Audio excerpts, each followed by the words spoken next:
All right, everybody. Appreciate you joining us here. We're going to give a couple of minutes for people to join, kind of get themselves situated.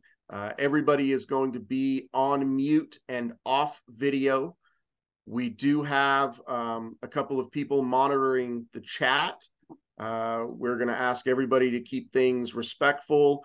We have somebody, if you want to ask questions in the chat, I'm not going to be monitoring the chat. Liam is not going to be monitoring the chat, but we do have somebody monitoring the chat who is going to be feeding me questions as they come up. So feel free to type your questions in. We're going to give this. We're gonna give this until about 5:05. So if you can hang on for 4 more minutes, then we will get started with the presentation. And very much appreciate everybody being here. I had a question in the chat about recording, whether you can record. If your side of things, if your audience participation here or audience member and your side of things allows you to record, feel free to do so. We are recording this on our side also. Yeah, it was part of the little security suite there. It doesn't let people record directly, but it's being recorded here and it's gonna be posted on my YouTube afterwards. There we go. And then if you want a copy of it to post on yours as well, I can pass that to you. But it'll be posted publicly afterwards. Okay. Fully available. All right. It is 5:05 now, so I am going to start this discussion. I'd like to first introduce myself. My name is Jason Call. I am a candidate for Congress in Washington State 2nd District. I am not here to promote my campaign, but you should probably be aware that I am running for Congress. I have been an activist my entire adult life. And obviously the situation in the Middle East has hit a boiling point. And so we are here to talk about why we are where we are right now, and more importantly, what can be done about a peace process and moving forward to hopefully stop the atrocities.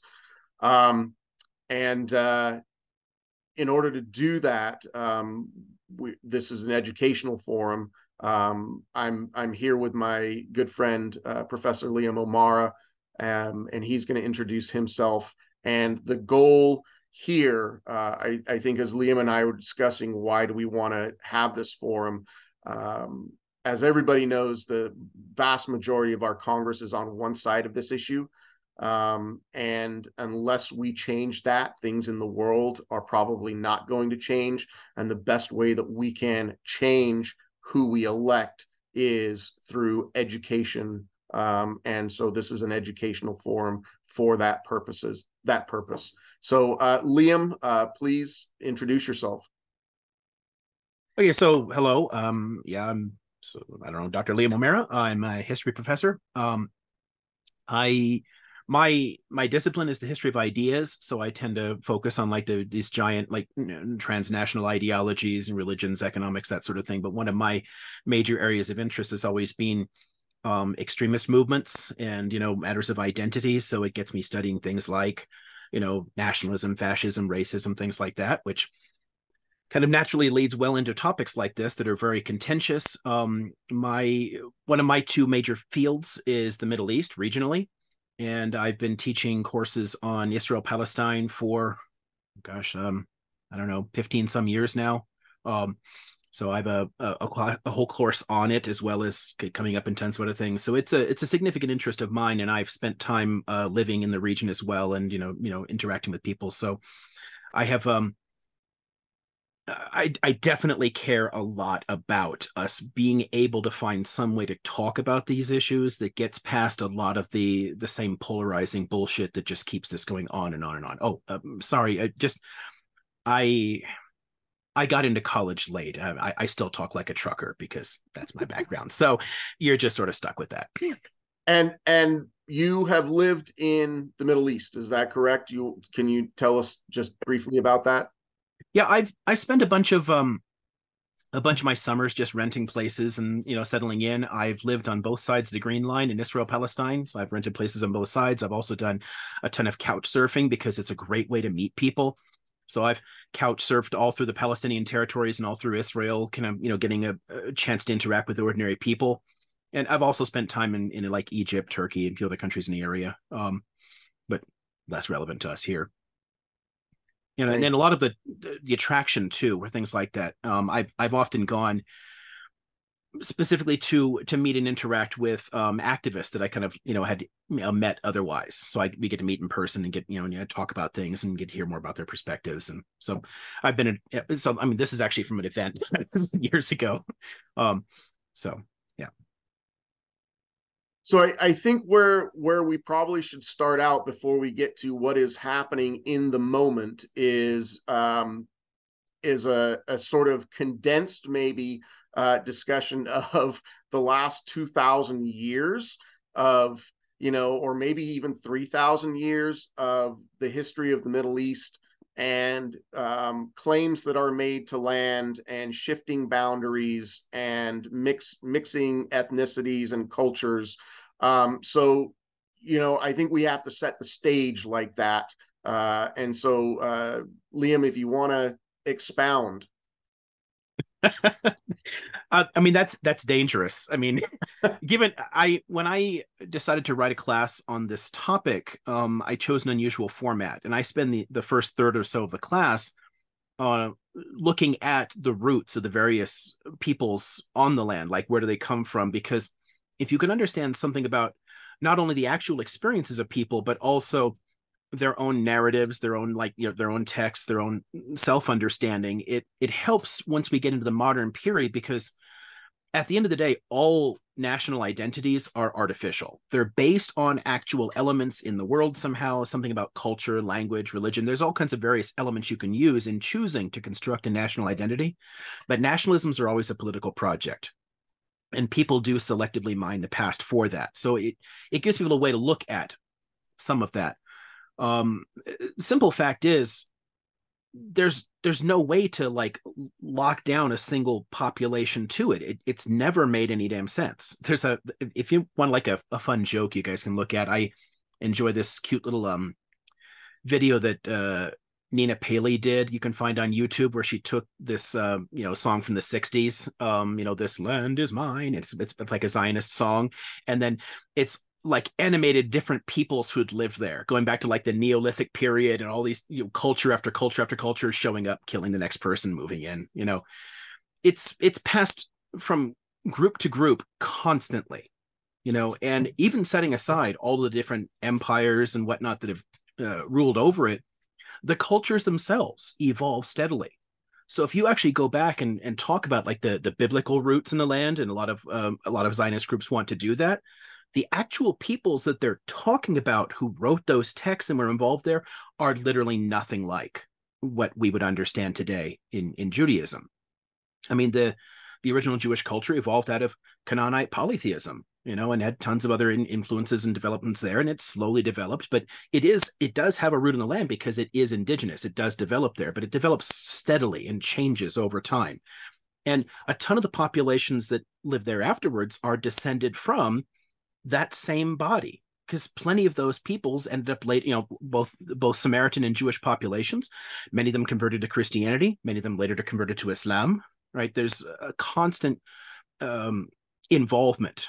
Like the land has never been empty of people. The whole like a land without people for a people without land line from the late 19th century never made any sense, because it was always continuously inhabited in many ways with descendants of the original populations that had lived there. But the that at least is some sense of like the fact that tons of people have lived there. I mean, I could ramble on and on and on about this. I'm So cautious about doing that. sure. So let's move it then to a little bit more modern times. Let's Mhm. just say to the last 150 years or so, Yep. as the Jewish diaspora started to return to the Middle East. Can we talk about that a little bit, and Sure. how that impacted the people who were living there at the time? And that's necessary too, especially since so many people try to delegitimize the Palestinian identity, that there's no such thing as Palestinians or whatever. Like, the simple fact is, people were well aware that they lived in Palestine. The term goes back to the Romans. Right? There was a local consciousness, even if there wasn't a distinct nationalism, because nationalism is a 19th century European ideology calling for independence, and a state for a particular people. That idea didn't exist for anybody until relatively recently. So, a nationalism, no. A national identity, yes, there was a distinct identity there.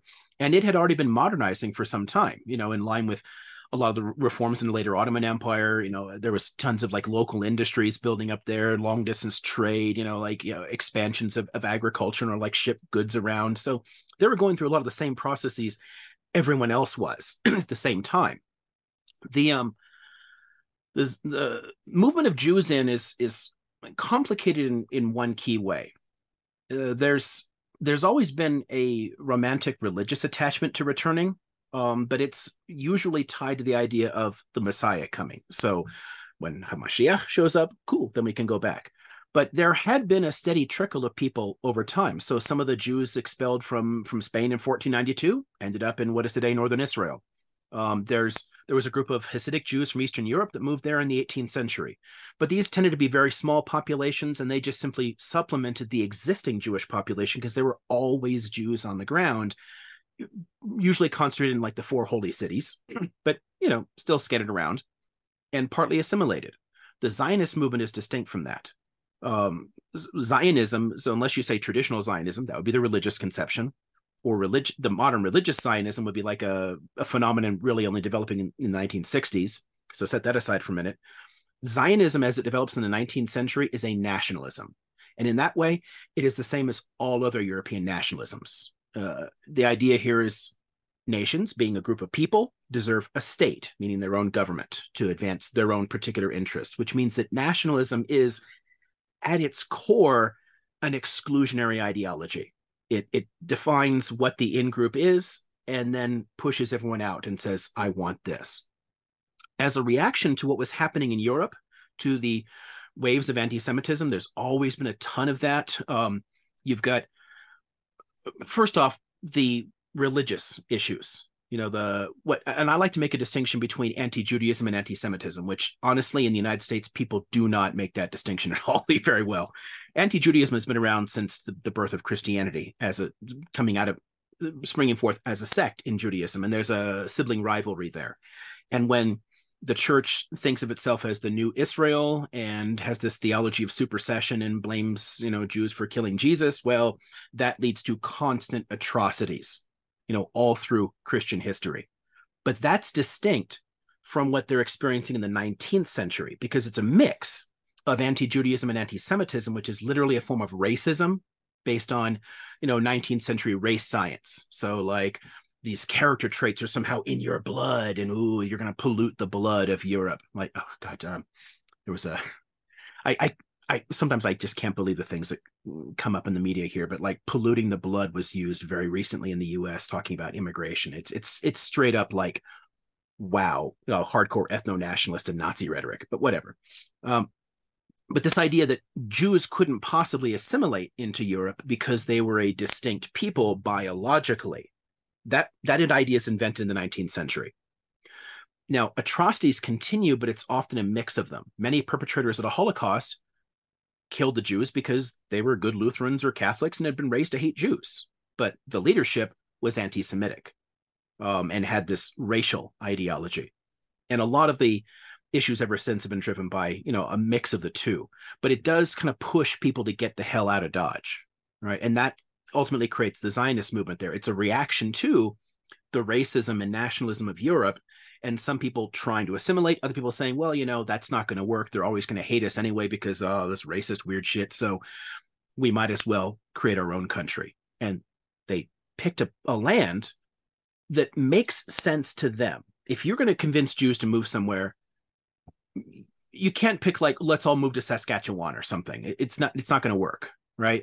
Because why would you do it? But if you pick something that all Jews have heard about, there's always been this history, at least, to it. Next year in Jerusalem at the end of the Seders or whatever, like there's at least a way to get people to do it in the first place. Because Zionism was honestly not popular. It wasn't popular in its first few decades. Most of the population that moved in the first wave of migration actually left because it was very difficult to live there. It was a very different environment for them. So what time frame are we talking about here? I So in my yeah, head I'm thinking like 1890s, yeah, but you're close. okay. The We generally date the first Aliyah, the first mass movement, from about 1882 to 1903. It's the first wave. Um, they're like later scholars have divided, the different waves of migration based upon certain characteristics that they have. There's a little bit of a trickle starting in the 1870s, but it starts up in 1882. But in that whole first period, like 1882 to 1903, about 25,000 people got there, and most of them left because it's too alien an environment for them. But it starts a process of building a distinct identity. It starts a process of building communities and reviving the Hebrew language had been revived in a project in Eastern Europe to kind of like start building this national identity in the first place. So when people got to the ground, they stopped speaking Romanian or Yiddish or Russian or whatever they came in with and started speaking only Hebrew, which deepens that national consciousness.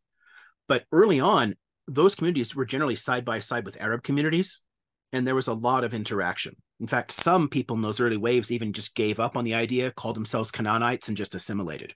It's a much more complex picture there, but it really picks up in the early 20th century and develops a lot more aggressively racist and ethno-national characteristics. So this was actually my understanding that in the first wave of return with the diaspora in the late 1800s, that Jews who had returned to the Holy Land and the people who were living there, the Palestinians who were living there, were relatively okay with each other. That there were not at all the tensions that we see sort of post the creation of Israel. Um, is that essentially the case? I mean, what tensions did exist at that time? Yeah, that's good. That's more or less the case. It's like anything else, you need some nuance, but people would arrive, they'd pull into Jaffa Port. The first place they're going to do is they're going to rent a place to sleep that night from an Arab landowner, so they're immediately interacting in that economy. And they're going to find some place to live. One source of tension early on is that many early Zionist land purchases came from absentee landowners. So when the Ottomans, this is a really funny one for Americans because we have this real obsession with like private property and land. Private property was not a common idea in the world in that way. I mean, in the Ottoman Empire, you could build a house on a hill, and that was your house, and no one could take your house from you, but you didn't own the land, so you couldn't sell it or rent it. When the Ottoman Empire introduced private property in a reform in the mid-19th century, there were a lot of people who didn't understand what was happening. They figured this is just going to increase my taxes, get me drafted into the army or whatever here. So they signed things over to these absentee landowners in the big cities. And the next thing you know, they start having to pay rent. So they're immiserated economically. But what ended up happening for a lot of the early waves of migration is people would show up and they would have the deed because they would have bought it from somebody who's never been there, somebody who lives in like Damascus or Istanbul. They just bought a chunk of land, like, hi, I own your land now. Some people kicked the people off. That accelerated only though, starting in like the teens. So it's into the 20th century that you started seeing a lot more of that. This is mine, get the hell out. Initially, it's more like, oh, shit, you already live here, right? Cool. Well, we'll find a way to work together. I want to build my village next to yours. And you can keep on farming or doing whatever you do, and you just work for me, and we'll work together. And it was more of these collaborative enterprises. It creates what you can kind of think of as like a plantation economy in many areas. So it's not perfect, but it's in some ways it was an improvement over having to pay rent to these absentee landowners. So there is some elements of tension early on, but there's a lot more collaboration in the early decades. When the migration picks up pace dramatically and they start coming in with a much more exclusionary ideology, that's where it starts to get really sketch. So it sounds like people were able to get along until the concept of ownership started to invade a little bit.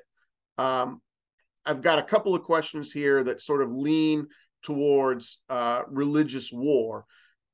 Were there specific religious tensions in the late 19th, early 20th century? I mean, obviously there are strong religious tensions right now, but was that necessarily present at that time?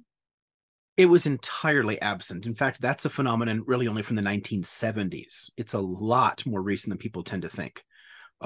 So first off, the early Zionists that are coming in, they're secular. In fact, a significant number of the early Zionists, both leaders and ordinary people, were actually socialist atheists. Religion had nothing to do with the identity for them at all. And the Palestinian population was always relatively secular anyway, too, but still mostly Muslim with a significant Christian minority. And the Islam as a religion does not have a problem with Christianity or Judaism. It views both of them as a legitimate revelation from God, and people just screwed up writing it down at some point and blah, blah, blah. And God will sort all that shit out eventually. So Jews aren't infidels to Muslims. They're just Jews. They're other peoples of the book. The way that you see the religious tensions now, we should definitely come back to that, because it does, when the conflict has gone on for so long, it starts to culturalize. It starts to take on, it starts to really invade personal identity in ways, and it starts to take on religious elements. But all of the early Palestinian resistance, you think all the way through the 1960s even, was actually secular leftist. So it was like a secular Hebrew nationalism and a secular Palestinian nationalism, both with significant leftist economic elements duking it out.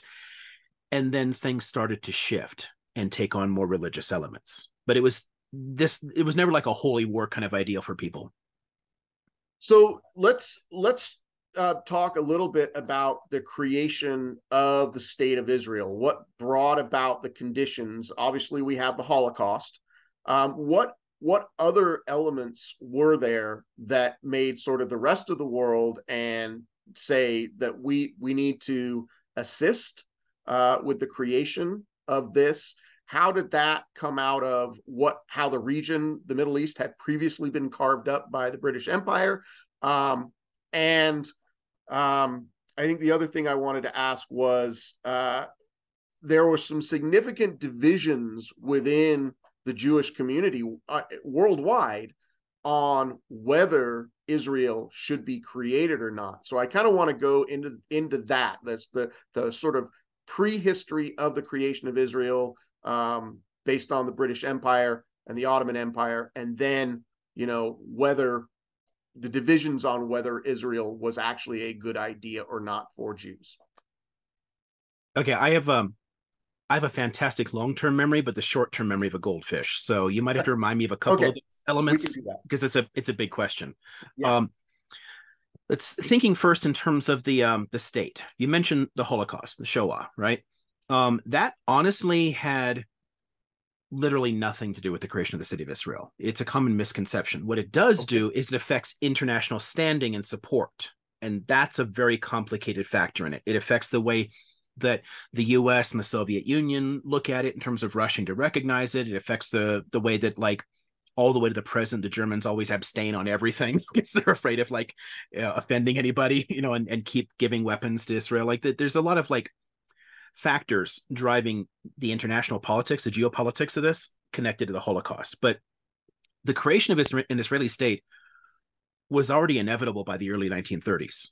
And that's largely because of a highly organized community, the new Yishuv that had built up there, its own paramilitaries, and the way that they had basically organized themselves and spread their population around. If no one had ever wanted to recognize them, they still would have fought what is, from their perspective, and you can see this in all the literature and their own discussions at the time, they thought of it as an anti-colonial struggle from their part too. They resisted British control of mandatory Palestine. And near the end, they were attacking both Palestinians and the Brits, like lynching British soldiers and, all kinds of crazy shit. Um, the the Levant as a whole, like the Eastern Mediterranean, ultimately could have on its own developed its own kind of like national identity, if not being carved in half between Britain and France. So what becomes Syria and Lebanon, what becomes the Palestine and Jordan area, France at the north, Britain at the south, and that starts diverging their history. Before that point, there's a lot of commonality among that local population. Right, there's constant trade links back and forth. They speak basically the same form of Arabic, the same kind of like food, dress, everything else. So it had the elements of a national identity already. It gets much more fragmented because of European colonialism, and Zionism just adds another twist to it, because it's sort of a misnomer to think that Britain was actively abetting the Zionists, but also they were to some extent. It's a lot of like, there's a lot of schizophrenia in the British position. They were frequently happy to use the Zionists to help control the population, but the British government viewed their mandate in Palestine as an Arab country and intended it to be, eventually an Arab state with a significant Jewish minority. That gets more and more tense in the last decades of the mandate, and a lot of the Zionist paramilitaries go from just fighting Palestinians to overwhelmingly targeting the British. And what dates are we talking about? Are we talking about roughly 1920s, 1930s here? The 1930s overwhelmingly. The 20s is a period of like mass migration in. It's the beginning part of the British Mandate period. So Britain, basically conquers it during World War I, but has established firm control over the area by about 1920. So like from 1922 on, there's a big spike in migration in. And a lot of those migrants coming in were secular socialists from Eastern Europe. And culturally, they were wildly different from Palestinians. So there's increasing tensions just because people don't understand each other or get along. And increasingly, they're thinking in terms of an entirely parallel society. So those migrants coming in the 1920s, they're no longer buying from Palestinian businesses. They're choosing to patronize only other Jewish businesses to feed that economic growth, which ultimately starts, deteriorating the Palestinian economy. But it's deepening the nationalism there. And as more people are thrown off of land, more businesses start shutting down. People are being squished into the towns and cities and in large numbers there. And you've got tons of like unhappy people. I mean, if you have a whole lot of men in their 20s who have no jobs and no prospects, you're going to see violence, right? So then they'll lash out at the Zionists, and the Zionist paramilitaries will lash out at them. And so there's a lot of like the back and forth that you still see today, but on smaller scales earlier on here in the 20s and 30s. But by the time you get into the mid 1930s, the Zionists are frequently targeting the British. And there's actually a split during World War II where most of them kind of like called a truce and stopped shooting at Britain because the Brits were fighting the Nazis. But a chunk of the Irgun breaks off as Lehi, and they kept attacking them all throughout it because to them, they didn't care. A lot of the Zionist movement wasn't really concerned with what was happening with the Nazis in Eastern Europe, because to them, those traditional Jews were part of the problem because they were clinging to an old way of life. They weren't nationalists. They weren't willing to fight. So they're like, well, screw it. It's not that's not our people at all. Our people are these Hebrew nationalists who are willing to fight. So from their perspective, they were waging an anti-colonial struggle. And it just so happened that they were fighting both the Brits and the indigenous population. And that starts a whole process of like a political awakening among Palestinians too, where they start borrowing some of the same organizational techniques, creating the first militias and political parties, because political parties are not a traditional feature of Levantine culture. It's an import from Europe, but they start organizing themselves in the same basic way. And the next thing you know, you have big fights going back and forth. So yeah, 1930s is the period here. So moving on then to the actual creation of the state of Israel, how did Israel come to be a divided state in that we have Gaza and the West Bank? And can you talk about the Nakba? All right, the short there is that starting in about 47, a fight breaks out between the Zionist paramilitaries and the Palestinians, because everyone knows the British mandate is ticking down to the end. It has a defined ending point, and they will pull out. So now they're no longer a concern. Britain basically gave up. They basically sit there and say, well, I guess we completely screwed the pooch on this one and have no idea what to do with this. They had tried coming up with ways to divide the territory themselves, try to find ways to sort this out. Their own partition plans, they rejected every one of them, because ultimately partition just geographically doesn't work, right? It just ecologically, physically, economically, it's a huge mess. So they abandoned that as an idea, and they turned the thing over to the UN. And the UN said, well, why don't we just try and carve it into two spaces? The goal there was ultimately not a Palestinian state, though. No one wanted a Palestinian state for a long time, at least internationally, right? Not until the 1970s does it start getting any traction at all. They were trying to attach it to Jordan. So they wanted to attach some heavily Palestinian populated areas to Jordan, and then create a small new Zionist state. And did the same thing occur with Gaza and Egypt and the Sinai? Yeah, they're the way that ends up working out is there's a fight.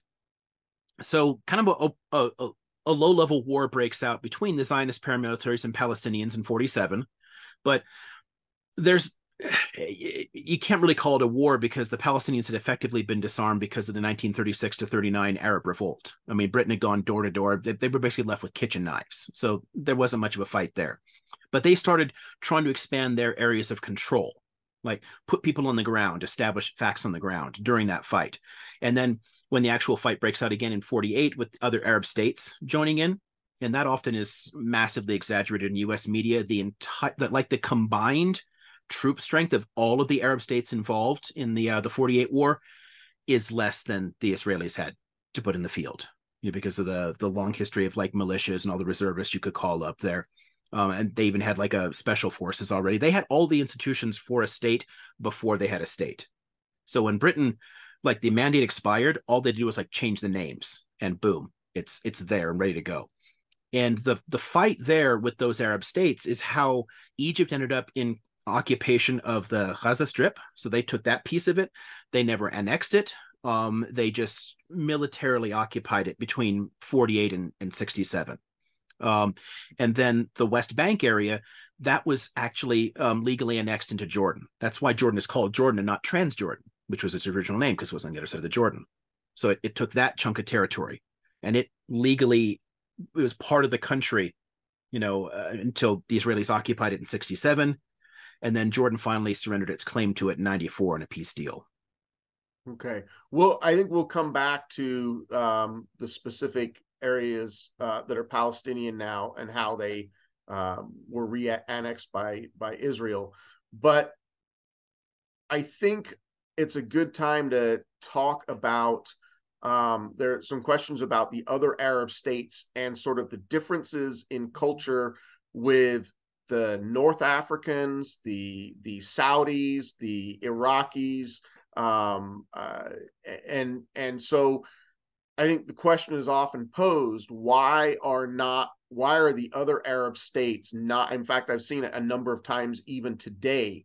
Why did the other Arab states not help the Palestinians and say, come to our country, you can be part of our population? I think there's an assumption that they should have done that by people who don't know about cultural differences in the region. So let's talk about that a little bit. Yeah, you're right. It does come up again. It came up again today just because of them trying to get the Egyptians to step in and help out in the Strip with aid there, and Egypt is all like, no, we don't not want them coming into our country. It's a common misnomer in the U.S. that relates to what the word Arab actually means in the modern sense, or even the language too. This is a fun one there, because Arabic isn't a language; it's a language family. It's more akin to Romance languages. The Moroccan spoken Arabic is not mutually intelligible in Egypt or Iraq. It's a different language. It's like Portuguese to Italian. Like, you slow way down, write some things out, you can make sense of each of it, but they're actually quite different. And there's massive cultural differences. The Levantine region, there are some cultural overlaps. So there are some elements of Syrian Lebanese culture that match up with like Jordanian and Palestinian, but there's still minor differences regionally, just like there are all across Europe. I mean, Italian isn't a unified culture. Venetians and Sicilians agree on almost nothing. And both of them actually have to learn Italian as a second language in school. It's an artificial language in the same way Arabs do. And Americans tend not to know this. They, oh yeah, Italians all speak Italian. No, they don't. They I often speak. I actually learned this myself because as Yeah. I told you a few days ago, I did live in Cairo for a while, Mhm. and I had learned, thinking I was very clever. I thought I was going to learn some Arabic, and I Right. was teaching math in Cairo to students who spoke fluent English and French. And so I said I will, thought I would practice my Arabic, and my students laughed at me. In they said we speak Egyptian Arabic. Hmm. You are trying to talk to us in Quran Arabic, Right. classical Arabic, and they said we don't speak that here. That was actually really Yeah. my first introduction to me being ignorant American, Right. understanding there are vast regional differences there that I think Yeah. Americans don't understand. I think a fun like analogy I often make for people, right? Just thinking about the difference between classical Arabic and then all the regional variants that have developed, as well as like the modern standard, right? So if you're going to try and actually use classical Arabic, Quranic Arabic with people, it would be effectively like speaking the English of Beowulf, right? No one's going to understand that. It's not a living language anymore. It's long, long dead. It's you're looking at like a 7th century language. Um, and it's diverged considerably in all the areas where those initial Arabs went and conquered. They didn't mostly settle. Very few of the actual Arabs that rode out of the Hejaz and conquered areas actually settled in, but their language slowly took root because they were part of a single administration and they inherited the Quran because, hell, Islam, right? But then there's all these massive substrates from the existing languages. So like Algerian and Moroccan Arabic, it's a massive Berber influence. The Egyptian Arabic, it's a massive Coptic influence, because that language was actually still a spoken language into the 18th century. It took a long time to die out. So it heavily influenced the structure of Egyptian Arabic. So yeah, Egyptians are not Palestinians. And even in the modern terms, if you set aside the ancient history for a minute, Egypt has the oldest national identity in the Arab world. They began actually industrializing and modernizing before most of Europe did, and then got smacked down in a war and deindustrialized. But that's a whole side tangent there. But in the early 19th century, they were already starting a process of building schools and teaching a sense of like we are Egyptians, and distinguishing themselves culturally as with a political identity. So of course they're not going to think that they're the same thing as Palestinians. They don't have a shared history. They don't have a shared language. They don't have a shared culture, really.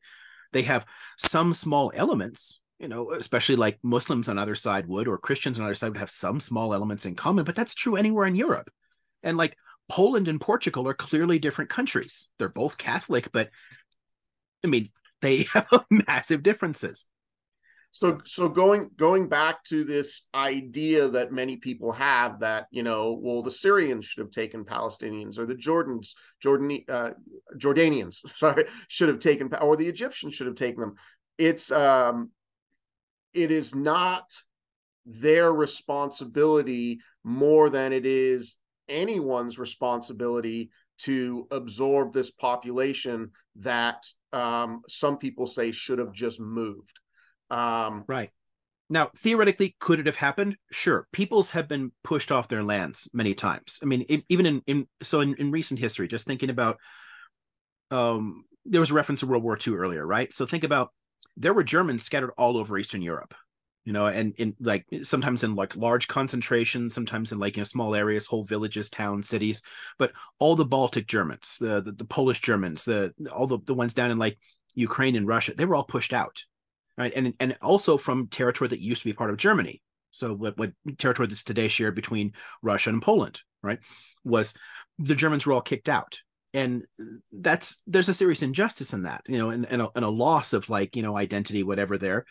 But so people can say, well, it could have happened. Syria could have taken them all in, and it would have been a terrible injustice. And like, okay, you mentioned Nakba earlier. Let's come back to that in a moment.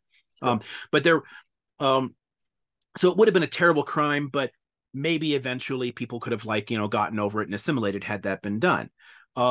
I don't think that should have been necessary, because I have a problem with those kind of injustices in the first place. People should never have to lose their homes.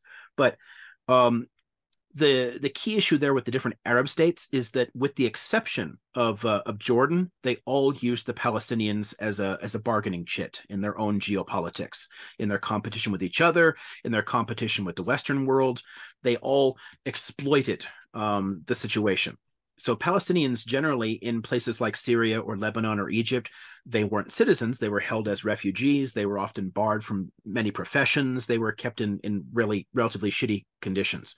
Jordan is the only one to actually offer them citizenship, which is why many West Bank Palestinians have an inherited Jordanian citizenship that they can pass on. Not all of them, but many of them still do, because of that brief period of Jordanian control. Khazans have never been part of any country in the modern period. The last official country they were part of was the Ottoman Empire. So that's 2 million stateless people that have no political identity. But Jordan did at least try. Jordan, of course, is a dirt poor country, though. It's mostly desert. It has few natural resources, and it would always have had a hard time absorbing these populations anyway.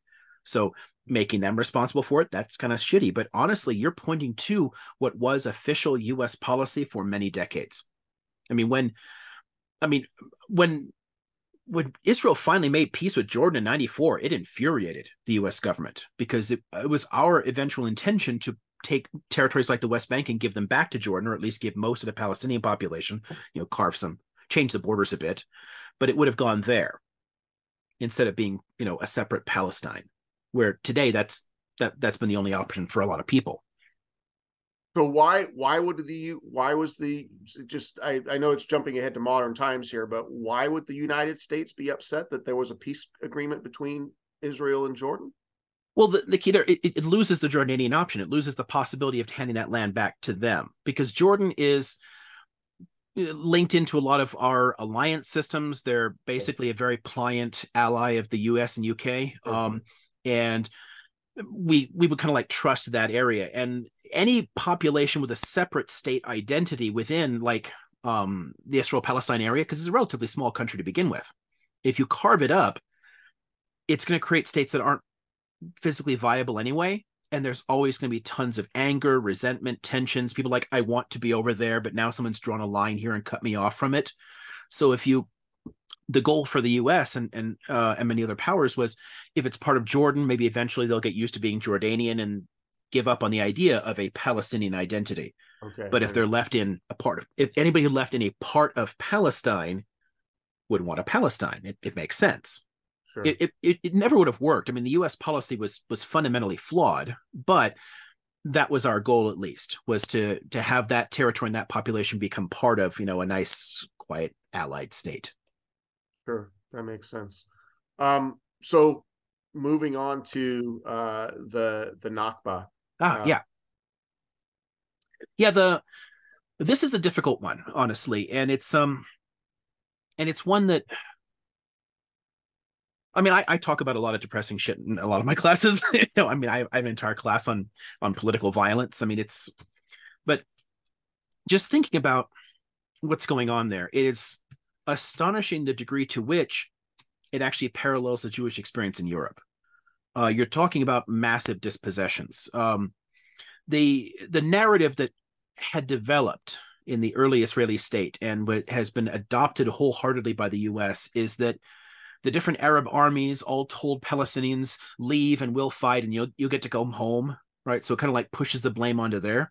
But, Israel does have a Freedom of Information Act kind of like ours, and records do get declassified. And starting in the 1980s, a lot of Israeli historians and whatnot started getting access to tons of these old documents and found out, oh no, they had a pretty organized plan for it.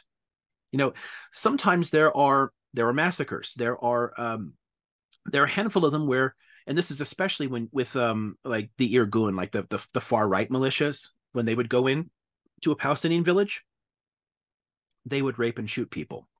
And it was horrific. You'd have like piled up bodies. Most of it isn't massacres, because the more leftist paramilitaries, the larger paramilitaries, tended instead to push people out, more the whole ethnic cleansing idea.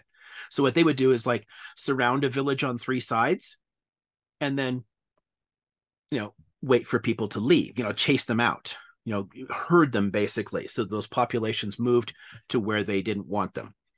About 400 villages were depopulated and almost entirely demolished. In most cases, they were just bulldozed right away so that when new settlers came in, they would never know they were taking over somebody else's stuff. It was just gone. In some And cities, the so territory was taken and these are regions inside of Israel that are not Gaza and not the West Bank. These are, yeah, generally, yeah, yeah. I think we see these maps of sort of stages of Palestinian territory that is Mhm. gradually shrinking and shrinking and shrinking. And so we're talking about the earliest stages of Mhm. the state of Israel, where that shrinkage of Palestinian Right. territory was occurring. So we leave the West Bank and Gaza out because the armistice for 48, no peace deal, but an armistice, like basically leaves the West Bank under Jordanian occupation and Gaza under Egyptian occupation. So it's not about those areas, although the populations in both of those areas shot up because Right. of refugees.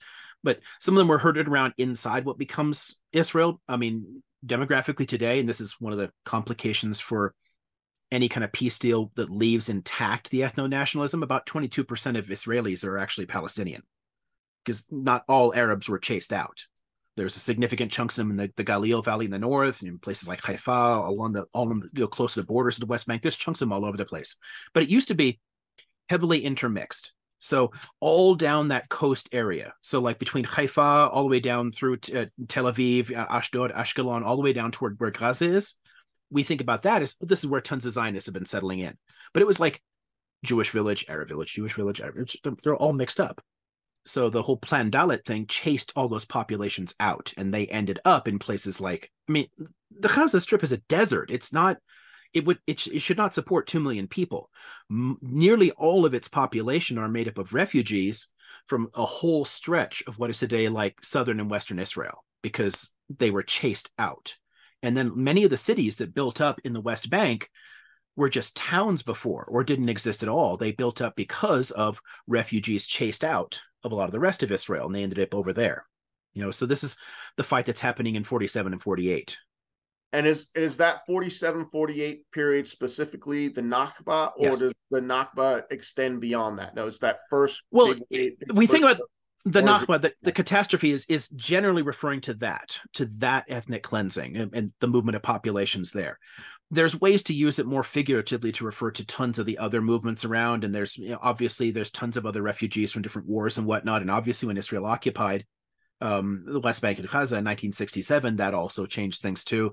But it's the 47-48 fight and the ethnic cleansing that we think of as the catastrophe, and that is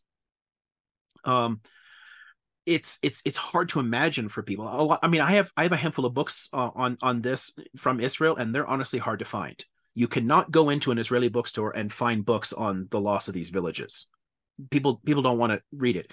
It's kind of a truism in tons of countries. People don't like thinking about the crimes of their founding because they think that it will somehow delegitimize the country itself, or their own identity or whatever. They feel like personally responsible or something. Like you hear the whole like how all these fragile people like you want to give me white guilt or something. Like, no, I just want to talk about the crimes of the past so we can actually get some justice here.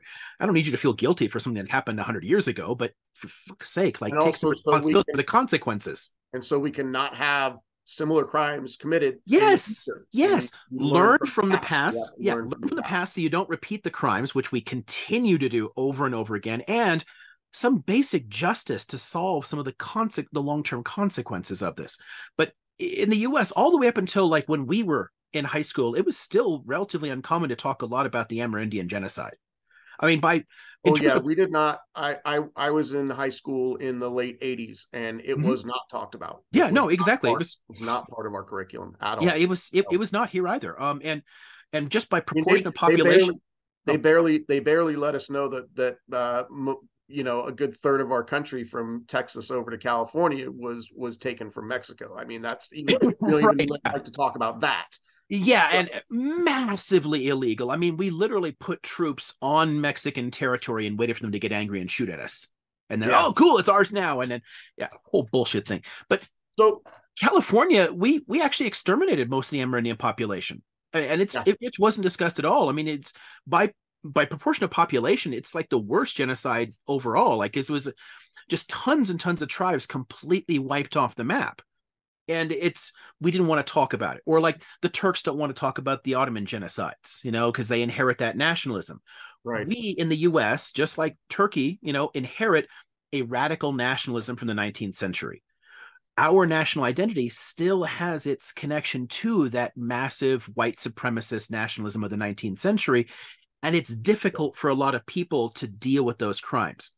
Right. Israel's is much more recent. So you can see Right. why people wouldn't want to hear about the 400 villages that were freaking bulldozed, because that is literally a genocide by definition. You've wiped out a population's ability to thrive on its own land, and it's done for ethno-national reasons. So I think this is, I want to go back to what I had asked a little bit ago, because I think this is a good place to sort of insert this. Israel was not by any stretch universally approved of within Jewish populations. So can you talk about the divisions within Jewish populations in their perception of Israel, whether it was a good idea or not? Um, kind of riff on that a little bit, because I think that's something that a lot of non-Jewish Americans or people who haven't studied this history really don't understand. Okay, so here's where I'd love to have a whiteboard to think about this. Start with traditional Judaism. So just living in your own shtetls, your own villages, your local authorities are like the Bet Din, the rabbinical court, like you have your own distinct community, you're doing your own thing, right? And all these different communities. But Enlightenment ideals begin spreading across Europe from the 18th century, and they get into Eastern Europe. So you end up with a split, and some of the Jewish population begins wanting to modernize. It wants to adopt the local national language. They want to start speaking Polish or French or German or whatever, right? And they move into the cities, and maybe they'll shave their beard. Maybe they'll try to like assimilate. So you have like a modernizing branch that's largely thinking in terms of assimilation. That assimilation not working well because whole political parties are formed to attack the Jewish presence. Oh shit, Jews moved into my neighborhood. Oh, there goes a neighborhood, and all kinds of racism there. So, And we don't see anything like that in America today. oh There's god, no no, parallels oh whatsoever. no, Yeah, no, I no, hear no you. parallels at all. Yeah. But that kind of prejudice there ends up leading to the nationalist movement, the Zionism, because Zionism originally starts only in Eastern Europe, and it's largely unknown. People are constantly giving credit to like Theodor Herzl for creating Zionism.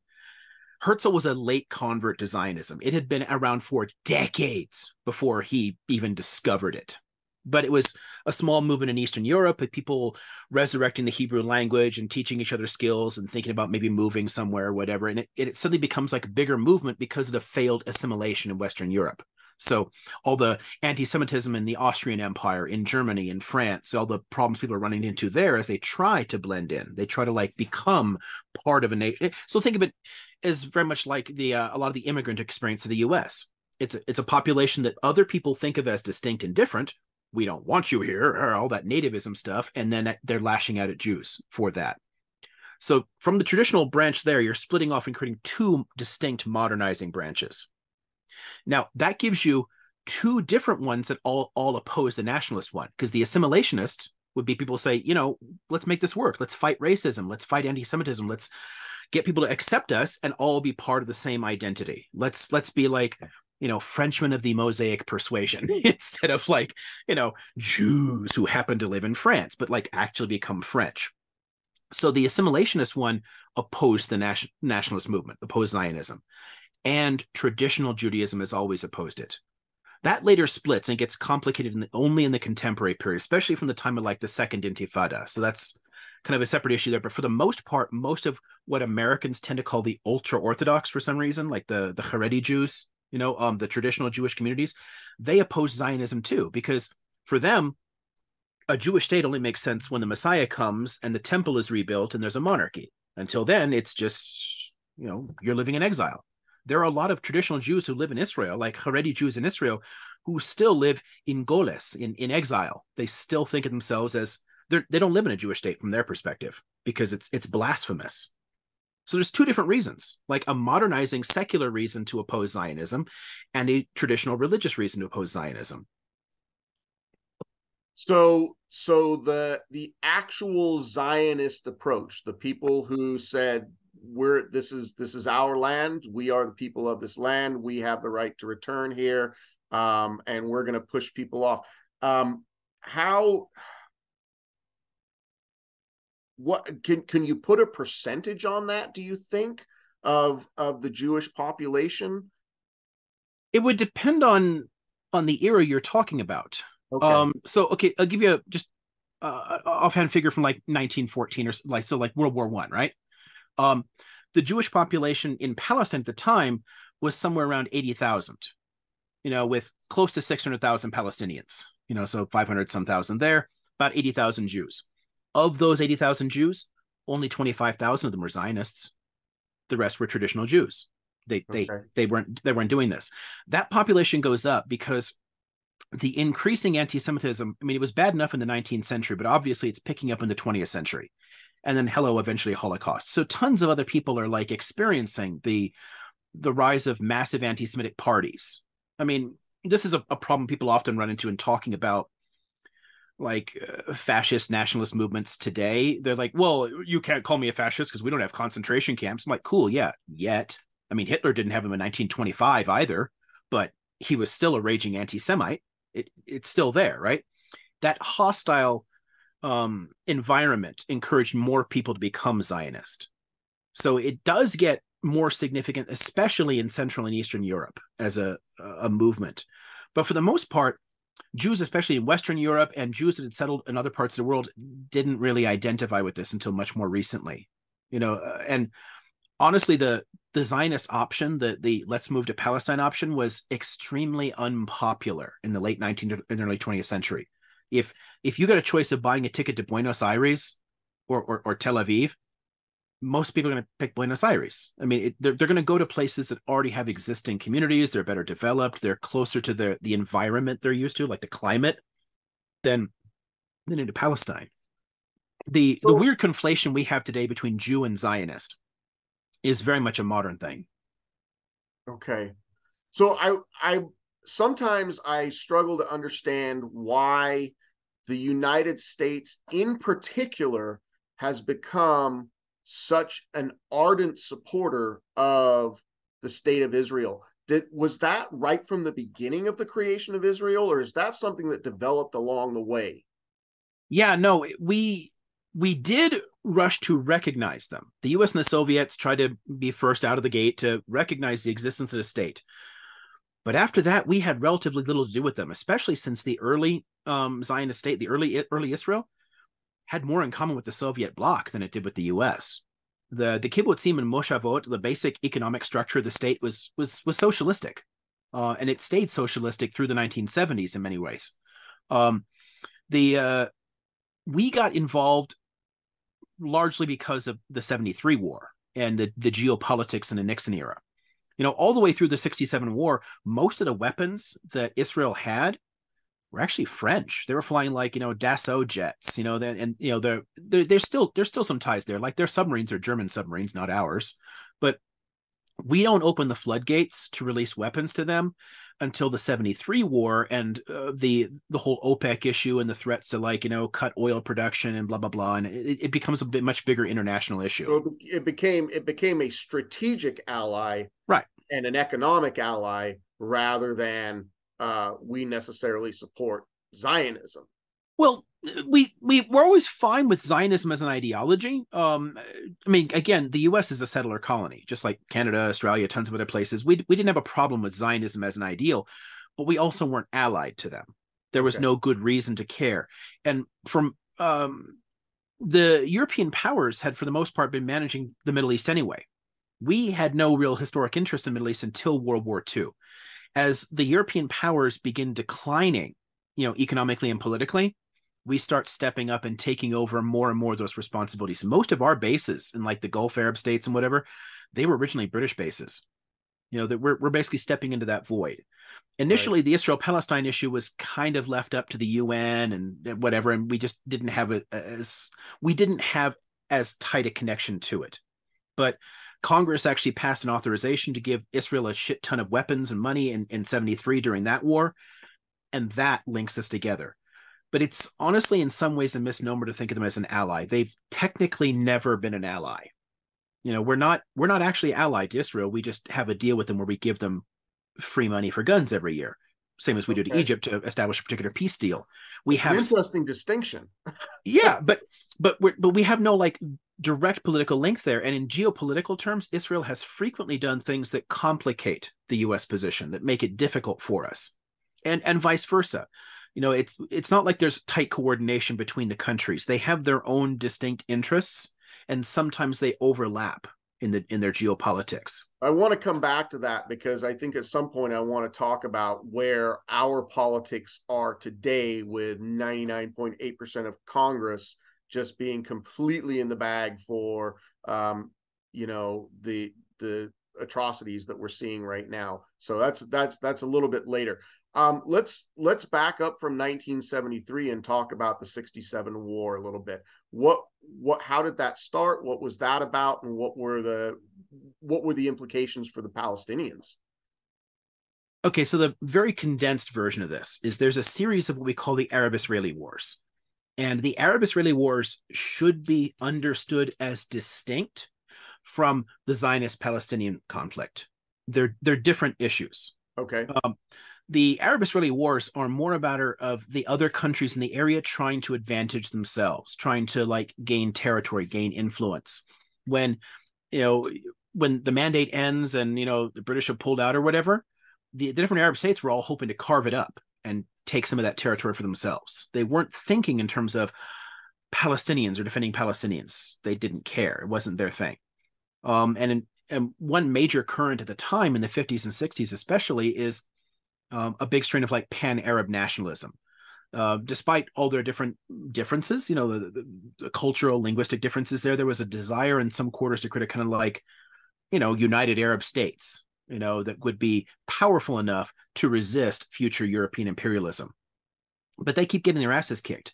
In the 48 war, a brand new country kicked everyone's ass. You know, in the 56 Suez crisis, Israel actually allied with Britain and France and invaded Egypt. That did not look good for them in the long run.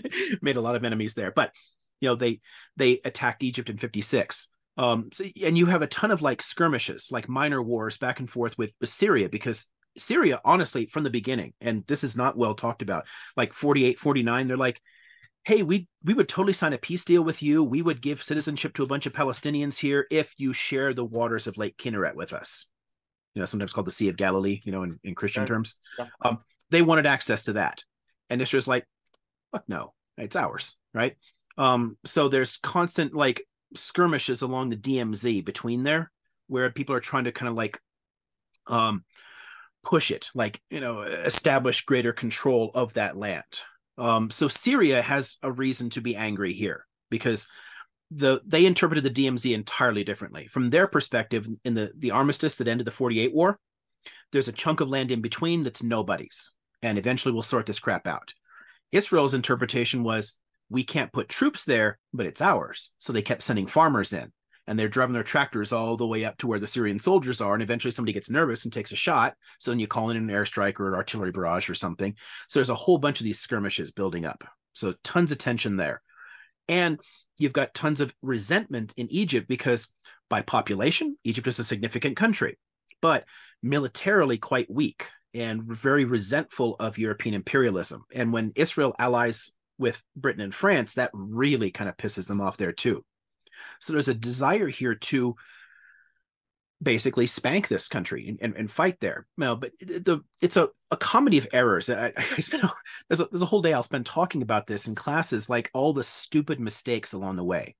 Like the Egyptians sending an envoy to Moscow to say, hey, will you guys back us like you did in the 56 crisis? Because people often don't know that the Suez crisis almost led to nuclear confrontation. We almost turned the Cold War hot over it. It was a big deal. But they're like asking, hey, will you back us again if we end up in a fight with Israel? And the Soviets are like, fuck no. No, that was, we do not want a big war. That got us really too close to it. That guy comes back to Egypt and straight up lies to Nasser. Oh yeah, they got our back, bro. Totally. So Nasser ends up pulling UN peacekeepers out of the Sinai and puts his troops in. He tells his generals, take defensive positions close to the canal. They instead took forward positions because the generals were resentful and they wanted to fight with Israel. Nasser knew he couldn't win it. The generals did not. So from Israel's perspective, there's troops massing on the border. Egypt didn't intend that, but it clearly did it. Right? There's all these like stupid things building up along the way that end up causing Israel to strike first. They clearly felt threatened. They had a right to feel threatened in that sense with the armies on either side here. But the actual course of the war, it has huge ramifications. And not only does it give like Gaza and the West Bank to Israel that they still have, it also conquers the Golan Heights from Syria. And by this point, they've been under Israeli control longer than they were under Syrian control, but it's still a weird situation. The indigenous population there is still not sure what the hell to do. Like, do we take Israeli citizenship or not? And most of them haven't. They're like, it leaves them in a weird limbo status. And Israel, for a while, controlled the entire Sinai Peninsula. And they started building settlements in it. Like, they literally started putting people in the Sinai, and they started pumping oil out of it. Egypt doesn't have access to much oil, but its only oil is in the Sinai. And Israel initially started working that shit. So it's a really complicated situation because so much territory gets passed over. But one thing that Americans constantly, excuse my French, fuck up on is they'll look at the land for peace thing. They're like, oh, Israel gave back the Sinai, so it gave back a bunch of land, so it deserves peace and it can keep the rest of it. Well, the Sinai Peninsula has fuck all to do with Palestine. It's not a Palestinian territory. It's Egyptian and Bedouin. It has nothing to do with them culturally, politically, geographically at all. So it's a completely separate issue. It's part of ending the Arab-Israeli wars, getting out of that territory, but it does nothing to deal with the Palestine conflict. Does that help there? Yeah. So I want to move on to where, sort of like the modern times, like my lifetime, with the Palestinian Liberation Organization and Yasser Arafat and Palestinians starting to sort of come into their own politically. How did that process work out? And all I really knew growing up was you heard that the Yasser Arafat was a terrorist, and that we were on the side of Israel. And there's no deeper discussion in the United States, really in the media, about this situation where Palestinians are trying to develop their own political identity. Can you talk about that? Yeah, there was a moment at the very beginning of that paragraph where it cut out for a second. So let me know if I missed something. But okay. I think I got most of what you were saying there. In terms of our modern recognition of Palestinians, there are two things to look at here. First, there are resistance movements almost from the beginning. Palestinians begin to organize themselves, trying to seek justice for the Nakba, and all the way through it, most of the time, the militants willing to join those groups came from outside of Palestine. They were literally refugees or the children of refugees. So there are people being recruited in like Qatar, like all over the place. I mean, actually, Fatah is founded in Qatar of all places. A bunch of Palestinians who had taken jobs there to try and like get by. These are people that they want to go home. They want to return to a homeland, which means they have to fight. So they start forming resistance movements. That means, of course, there's going to be terrorism. There's going to be attacks. A lot of early terror attacks were focused on attacking like police stations, military targets, things like that, not usually civilian stuff, although it eventually gets to that. It actually follows if you know anything about it, it follows a similar course to the Algerian War, where initially FLN and whatnot is targeting mostly like police and military stuff there, and then end up with more atrocities from like the Pied Noir population and from France, and then next thing you know, they're shooting the FLN shooting civilians too, and it just gets worse and worse and worse till there's no moderates involved. It's a similar issue here with the early Palestinian resistance movements, but for Americans, like for us growing up, if I heard the word Palestinian at all growing up, it would be associated with like people wearing, balaklavas and Kalashnikovs and hijacking airliners, because that's all we saw was like, oh, the Popular Front has, taken over another Israeli jet, and holding the people hostage. So they're just terrorists, but we don't talk about why. Like, why would people do this? There was no recognition of Palestinianness. And that has honestly been true to varying degrees in the Israeli state all the way to the present. Many elements of the Israeli government still don't recognize Palestinians as a distinct people with a right to the land there. They eventually recognized the PLO as an organization talking for a population, but they don't really recognize a nationhood of Palestine. And like, the routinely the government will be saying there's no such thing as Palestinians. They don't exist. Right. And the And US, you hear that a lot. This is one of yeah, the narratives that we hear, we adopted it. in discussions today, is people will say there's no such thing as Palestine. So Right. It's the it's something common that we narrative. adopted very early on from Israeli narrative. We just took wholesale, we took their position and made it ours, and it became the common one in the media. And it still is in varying degrees. And this is, we'll eventually get to, when you want to talk about Congress or whatever, frequently a lot of the stuff that they're swallowing there is not even just the common Israeli narrative, what they're going to learn in textbooks. It's often like literally far right rhetoric, and that's what's being, fed to people here. Sure. So it gets much more complicated as it goes along. But as we're growing up, so you look in like 60s, 70s, 80s, like the Palestinians were just terrorists.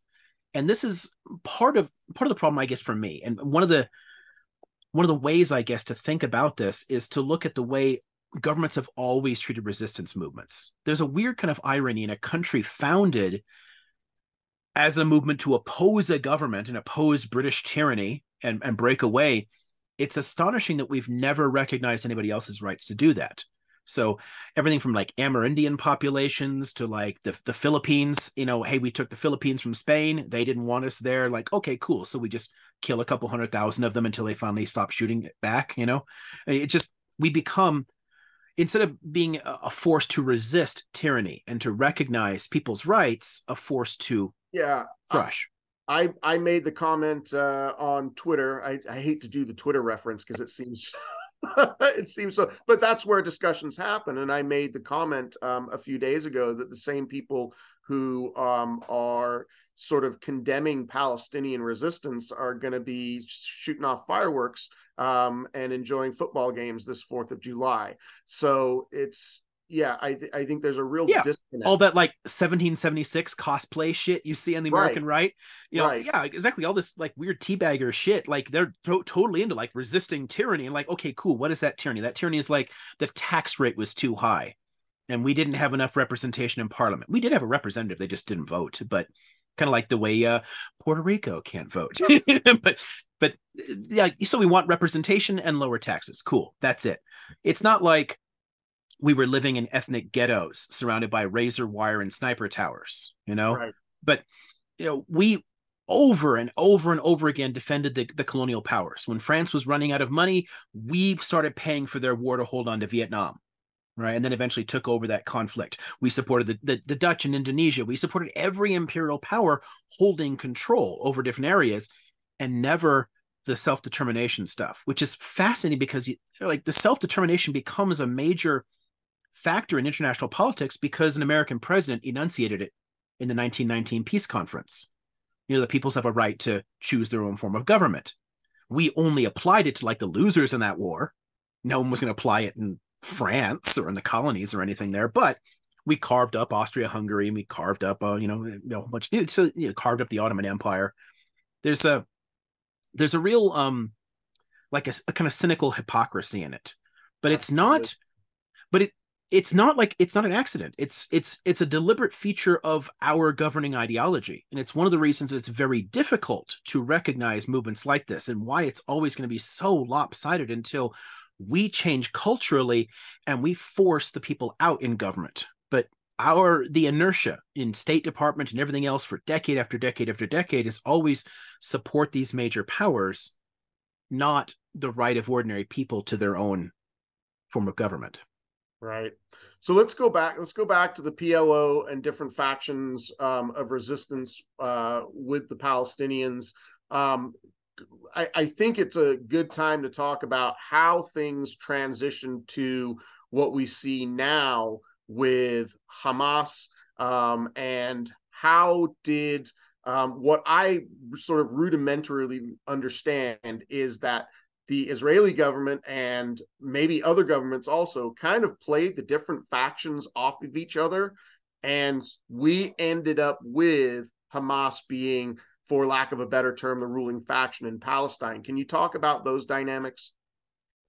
Yeah, the early resistance movements, Fatah, the Popular Front, all these early groups, they were all leftist and secular. They were not Islamically themed. Like the one of the founders of the Popular Front is literally a Palestinian Christian, right? I mean, it's it was not a religious struggle for them; it was a nationalist struggle, right? And it actually echoed in many ways because Israel has this weird blend of like socialist economics and nationalism. And the early Palestinian movements were the same. They had an element of like local ethno nationalism with the socialist aspects of it as well. And that carries on for quite a long time, in part because there was some support from a lot of the other Arab nationalist states. So Syria, Egypt, Libya, other countries that were like trying to build up a kind of socialist economics with some kind of like Arab nationalist movement as well. So they could support them. They could, invite them in. They could, give them money or whatever. When all those countries begin moving away from Arab nationalism, when Arab nationalism is discredited in part because of things like the 67 and 73 war. Here they've invested tons of their resources, tons of lives, put everything into this. And over again, Israel just kicks their asses. So people are just getting fed up. And all of their responses to it tended to make things worse. Like when Sadat tries the 73 war, it's not really expecting to win. It was more like, let's give Israel a bloody nose so we can negotiate from a better position because we want our land back from 67. He knew he wasn't going to win it outright, but if they could push the Israelis back and then start negotiations, that might work out well. Turned out Israel solidly crushed them again. And Sadat's response was to start liberalizing the economy, which ended up putting people into a steep nosedive economically. A lot of like Nasser's economic reforms, which still hadn't, been able to really take root or build up a bit, are suddenly ended. And their hope was like, oh, these European banks will come in, their investors will come in, they'll start building factories here and we'll all be better off. No, all they did was they bought Egypt's banks, which made it harder for people to get loans. And then they started doing touristy shit. So everything gets worse for people. So the Arab nationalist regimes slowly lose their appeal and people start looking for alternatives. And that's where Islamism steps in. A kind of political Islam begins developing in the early 20th century, but it's extremely unpopular. It's a very, very much like a fringe movement, kind of like, I don't know, some weird ass World Church of the Creator militia in Idaho kind of thing. It's not like it's not going to affect the country. They're not going to get their weird Christian ethno state, right? Tiny, tiny movements.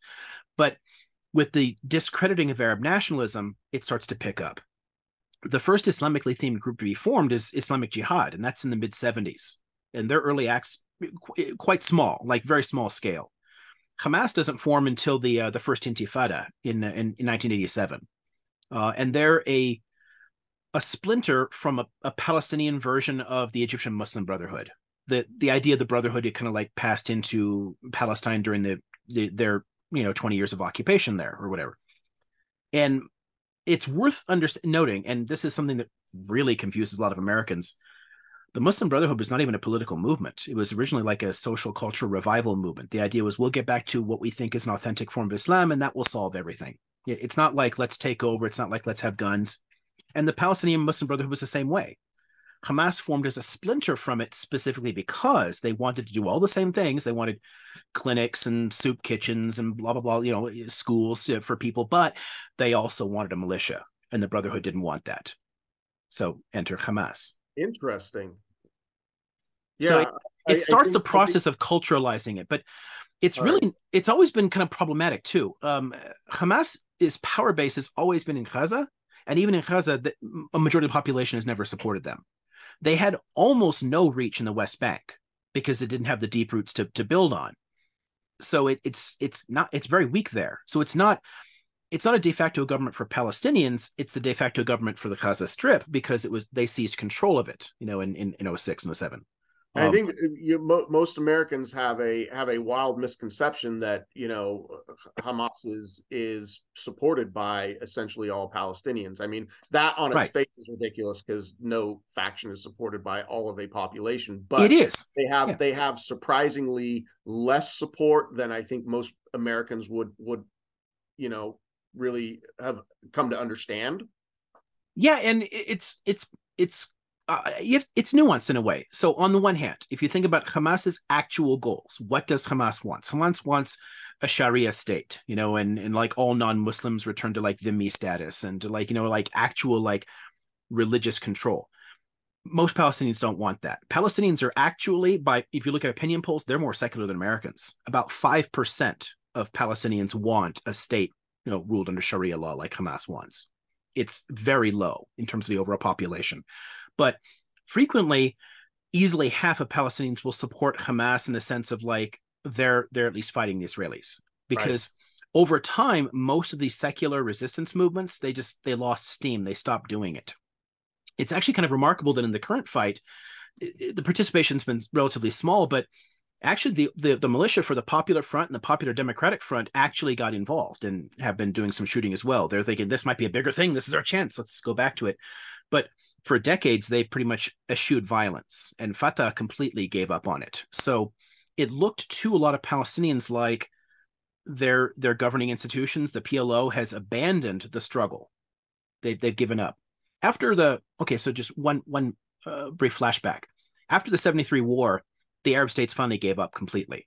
And in the 74 Rabat Declaration, they said, okay, if Palestinians liberate any land of their own, it's a Palestine. It's not ours. We no longer have a horse in this fight. It's not our deal anymore. And from that point on, Palestinians are kind of represented in Arab governing institutions. It's kind of like a government in exile sort of thing.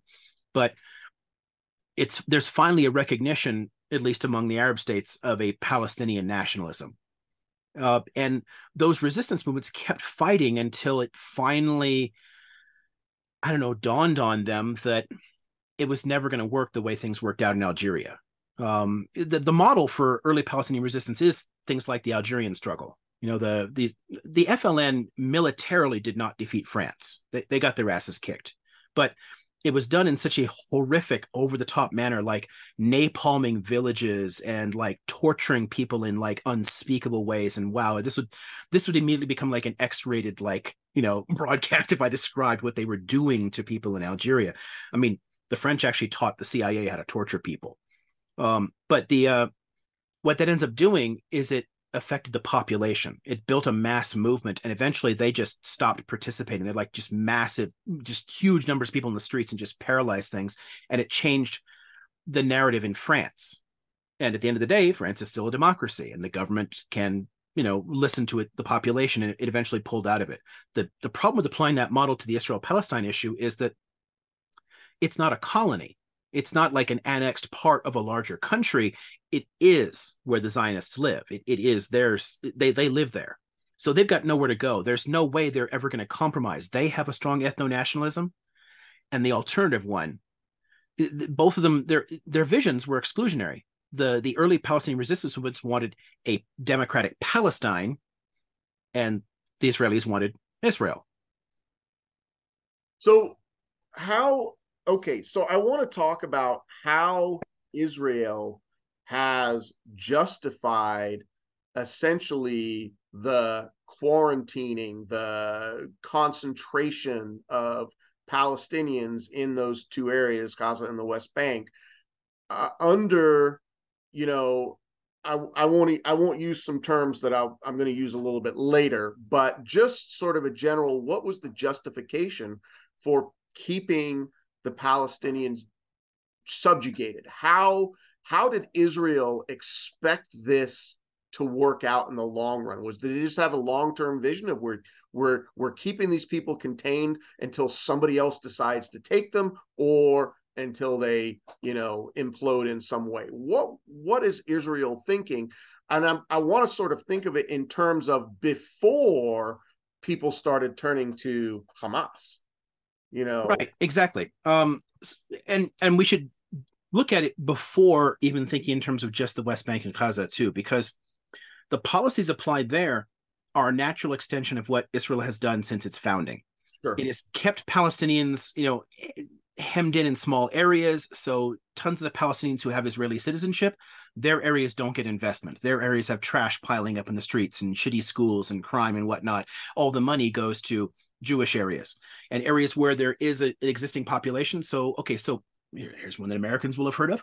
Nazareth. Somebody you've heard of from Nazareth. So there's Nazareth, right? Nazareth is a city, and it's a Palestinian city in northern Israel, right? It has an almost entirely Arab population.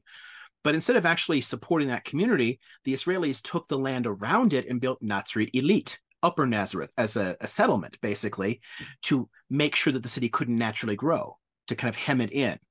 A lot of these areas end up massively overcrowded. Like it's very difficult to live in the Arab areas in Israel. It's a natural extension of the same logic looking at the territories. The goal there is complicated. Originally, you had desire, especially among labor politicians in like the 60s and 70s, where they wanted to give land to another state because they understood the demographic issue. If they held that territory, then their ethno-nationalism would eventually break down. It'd be a choice between ethno-nationalism or democracy. It couldn't be both. They recognized the danger of being a literal apartheid state, right? The right never cared about that, and you can look at that all the way back into the 1930s. The current, like the government of Netanyahu, like the Likud party, its origins are literally in the Betar movement of Eastern Europe, which was literally a fascist movement. They dressed in brown shirts and they went around like beating up anti-Semites. Right. So instead of resistance to racism by becoming anti-racist, they developed their own ethnic nationalism and their own kind of like fascistic politics. That has permeated the Israeli right ever since. The greater Israel concept, like that more of this land belongs to us, right? It never went away. Assume for a moment in a kind of like fantastical alternative reality that Netanyahu actually wanted to make peace and create a Palestinian state, right? He couldn't. His own party has voted overwhelmingly to annex the West Bank.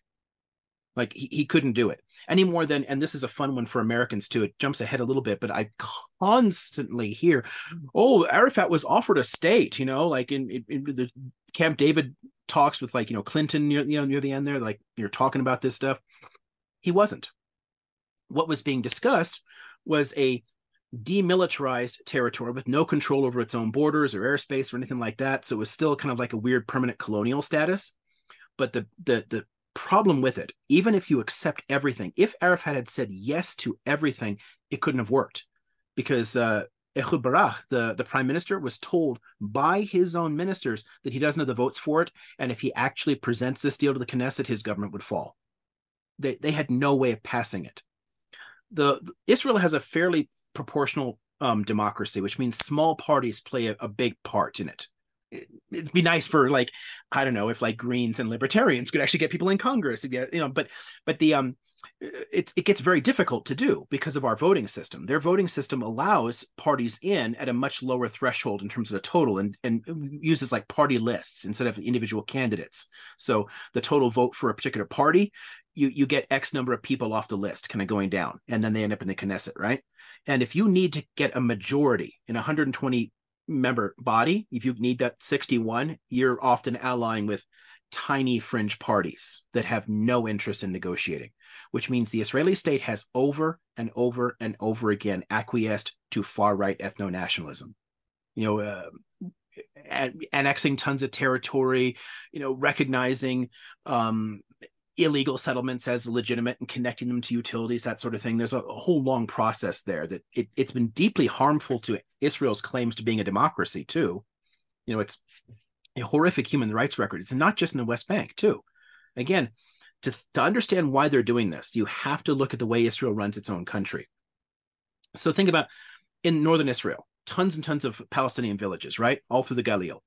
What they did was they started like seizing chunks of land from people, like privately owned land that was part of these different villages, seized it, pulled it all together, and then started moving Israelis into it to create whole new cities. Like Carmiel is literally built on stolen land, right? They literally do a kind of like colonial operations inside their legal country and dispossess people who literally have Israeli citizenship. So why the hell wouldn't they do it to people who have no citizenship? No one in the West Bank or Gaza has citizenship. They're under military occupation, and they have been since 1967. Right? No country in the world recognizes them as part of any other country in the world. Only military occupation. So let's talk about the rest of the world. The rest of the world, I want to say has recognized for some time, whether officially, but at least unofficially, have recognized the repression and, now I'll say the word, the apartheid conditions that exist in Gaza and the West Bank in Israel. Where is the responsibility? I sometimes wonder what the other governments who are, ostensibly democracies, including our own, what our responsibility is to a people that has been completely dispossessed. I mean, we talk about Gaza as, the world's largest open air prison, and it's been that way for 75 years.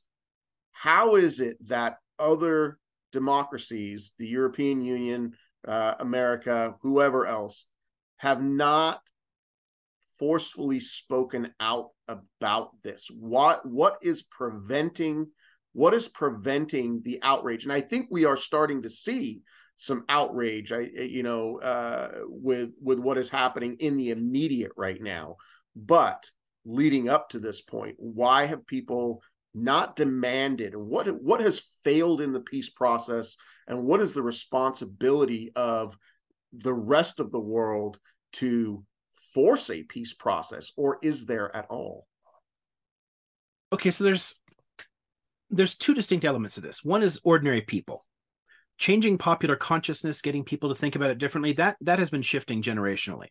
And it started earlier in Europe. So with the outbreak of the Intifada in 87, Israel's heavy-handed tactics, which involved massive collective punishment, like shutting off the power grid, which is literally a war crime, creating 24-hour curfews where anybody who steps outside their house gets shot, like really over-the-top shit, was noticed in Europe. And it began changing the way a lot of people understood things. But it hasn't much affected the politics.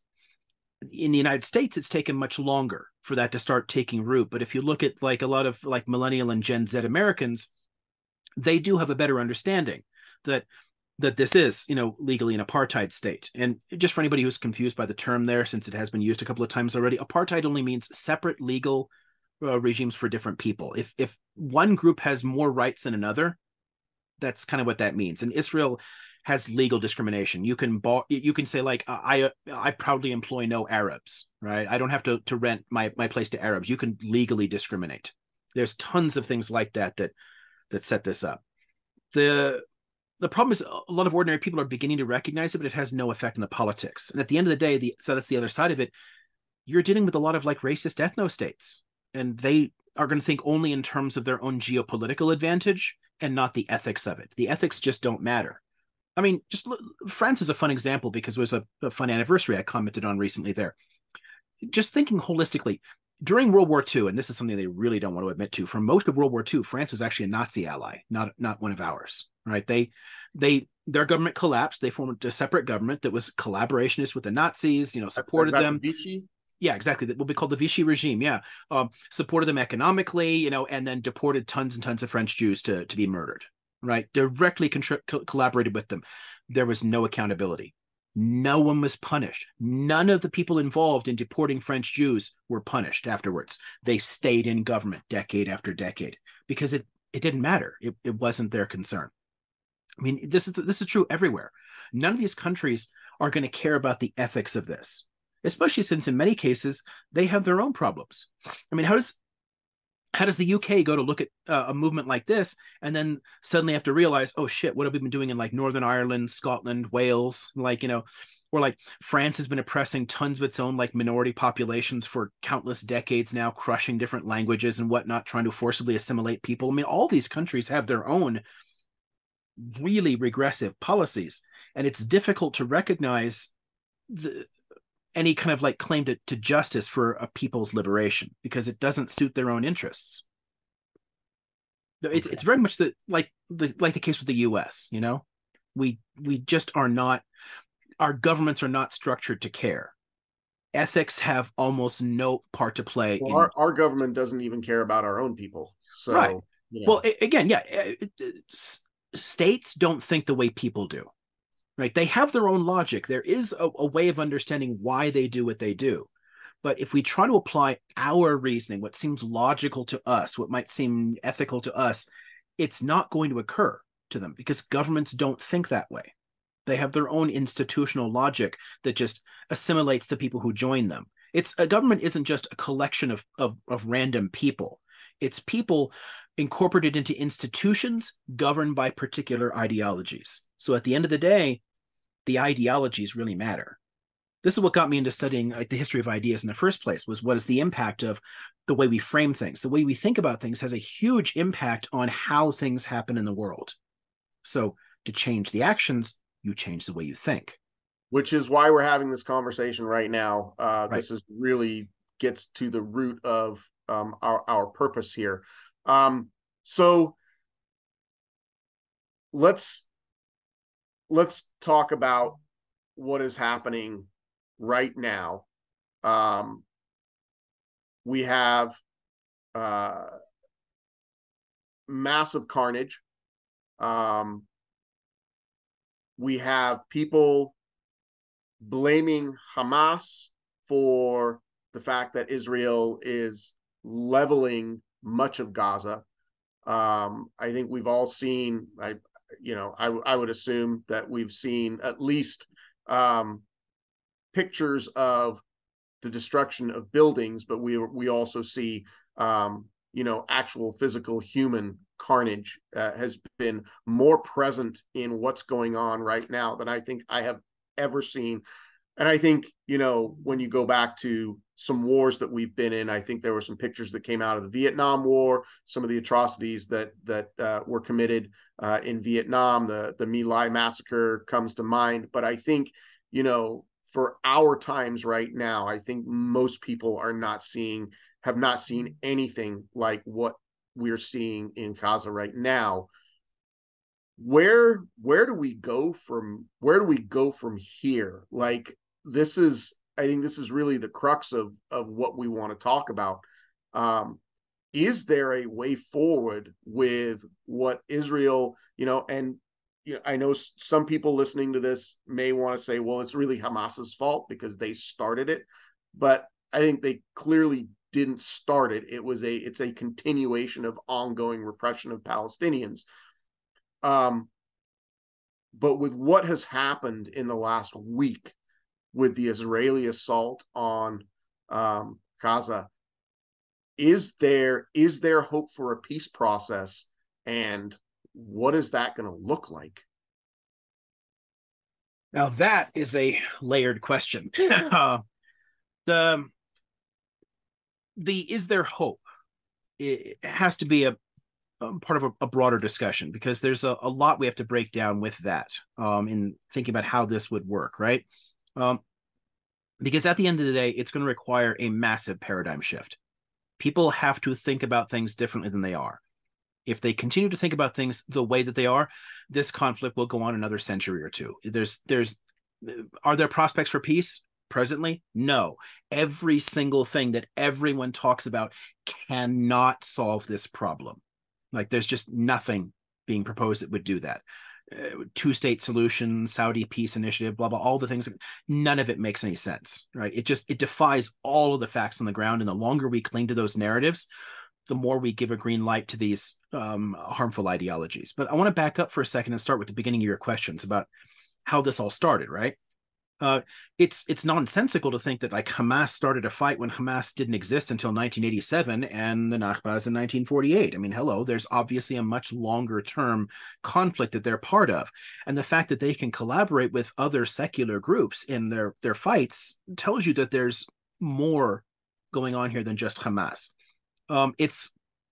It plays to our internal politics to focus on Hamas, because while Hamas is ultimately a nationalist movement, which means that they are no threat to you in Washington or me in California. They don't care. It's not like they're like Daesh or Al Qaeda or something where they have like geopolitical like ambitions to strike back. And I think there is a narrative out there that has Yeah, been that links them seeded over to the it. last week that we in America Mhm. need to be afraid now of Yeah, Hamas. right. Hamas is going to come and get us. Like Hamas and Hezbollah are often thrown into the same category as like an Al Qaeda, but they're both nationalist movements in distinct countries. Like Hamas is a Lebanese national Shia nationalist movement. It has nothing to do with us at all. They have no international I mean, pretensions. Hamas doesn't. Hezbollah, Hmm? Hezbollah, Hezbollah, yeah, Hezbollah's not Palestinian at all. right, It irritates me that they constantly get folded into this thing as right, if it's part of it, but their issue they're a Shia movement inside Lebanon. They have right. fought the Israelis before, but that's largely because of like Israel's occupation of Lebanon for decades. I mean, between 82 and 2000, a third of Lebanon was under Israeli control. And that's a whole different story. It is. It's a Yeah, whole different but it's like the last of the Arab-Israeli wars, an actual fight within another country, like sort of distinct from the Palestinian conflict. But Hezbollah, at the end of the day, is a Shia Lebanese nationalist movement that has nothing to do with us at all. Hamas is a Palestinian religious nationalist movement. It has the same kind of problematic ideals that you have in a ton of Israeli groups. An extreme kind of like ethno nationalism tied into a weird religious justification. So, in the same way that you have, far right rabbis and settlements in the West Bank saying that it is like, okay, according to the Talmud, to like, rape and murder Palestinians and all kinds of weird regressive shit that would just never have shown up in Jewish discourses two centuries ago. It's because of the circumstances. Hamas is basically a reflection of how long this fight had been going on for more than a century before Hamas came into existence. So it reflects a lot of that resentment, and it has very extreme views, partly as a consequence of that. Um, and its fight in lashing out, it's not just attacking people because, like, I don't know, they have some irrational hatred of Jews and want to kill all Jews, although there is some significant anti-Semitic elements that they've incorporated into their own ideology. But it's not like, think back to the way like W. Bush framed the war on terror. They hate our freedoms. Like, no, they don't. They don't give a shit about our freedoms. Like, bin Laden told you directly why he was attacking. He said he did not want U.S. troops in Saudi Arabia. Didn't want our dick in their sand. Right? It had nothing to do with us here, but they struck at us, and it's the same basic logic. That both the Palestinians and the Israelis, certain groups can use, like striking at civilians, because if the civilians aren't changing their government and their policies, then they're culpable for them. It's the and same rationale that's that the bin Laden Israeli used. justification is for just Right, basically attacking all of Gaza, and they say, right, well, right. you're So all you're Hamas all will, Hamas as far as we're concerned. right, Hamas will use it because Israel has conscription laws, so technically they serve in the military at some point for 1 to 3 years, and it's a democracy theoretically, so they can vote and all this kind of crap here, but they still choose to maintain the occupation, so they're all culpable. Israel does exactly the same thing and says, well, Palestinians tolerate a Hamas government. They allow these guys to have their militant activities and everything else here, and they're shooting rockets out, not stopping them. So clearly, they're all responsible for it. It's that kind of reasoning is fundamentally flawed, but it's an easy pretext. It's easy to justify constant retaliation, but all you're doing is it's like a back and forth, whack, whack, whack, and it'll never end. It will literally never end, because at the end of the day, the goals and ideologies of both groups are fundamentally opposed. They cannot coexist, which means they have to change the way that they think about it. And it's not like a one side or the other. People will take one side or the other. This is why I'm constantly pissing people off this way, because I'm deeply sympathetic to human beings on all sides of this conflict. Ordinary people should not have to worry about being blown up in a cafe or shot on the streets or a missile hitting their car. Or like, the Israelis will like shoot a rocket into an apartment block to kill a militant. And of course, it's going to kill several families as well. Right. Hamas shoots rockets into the towns that Israel intentionally built close to Gaza, all kinds of shit like that. It's constantly endangering civilian lives. And I feel bad for them. But the governments on both sides are acting within a particular ideological framework that will perpetuate this forever. It cannot end. So to get ultimately to where you want to go with this, like, what can we do with it? Where is the hope? There is, but it involves a paradigm shift on this. So whose paradigm needs to shift, and how does that happen? Is the pressure coming from external?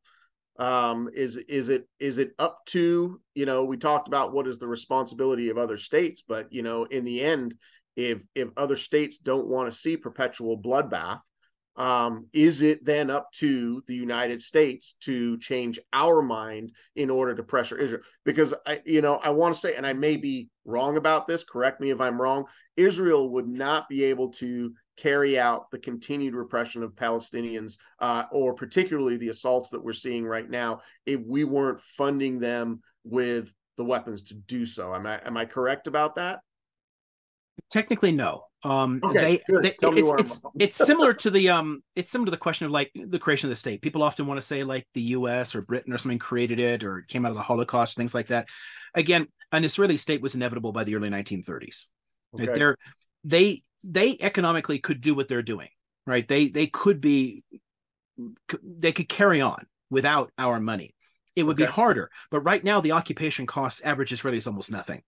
Right, it's tiny, and if they had to shoulder all that burden again, which again they used to, it wouldn't go up by that much. It's a relatively economical form of colonialism. It's not like they're trying to control Vietnam and some distant colony or whatever, but it would make it harder.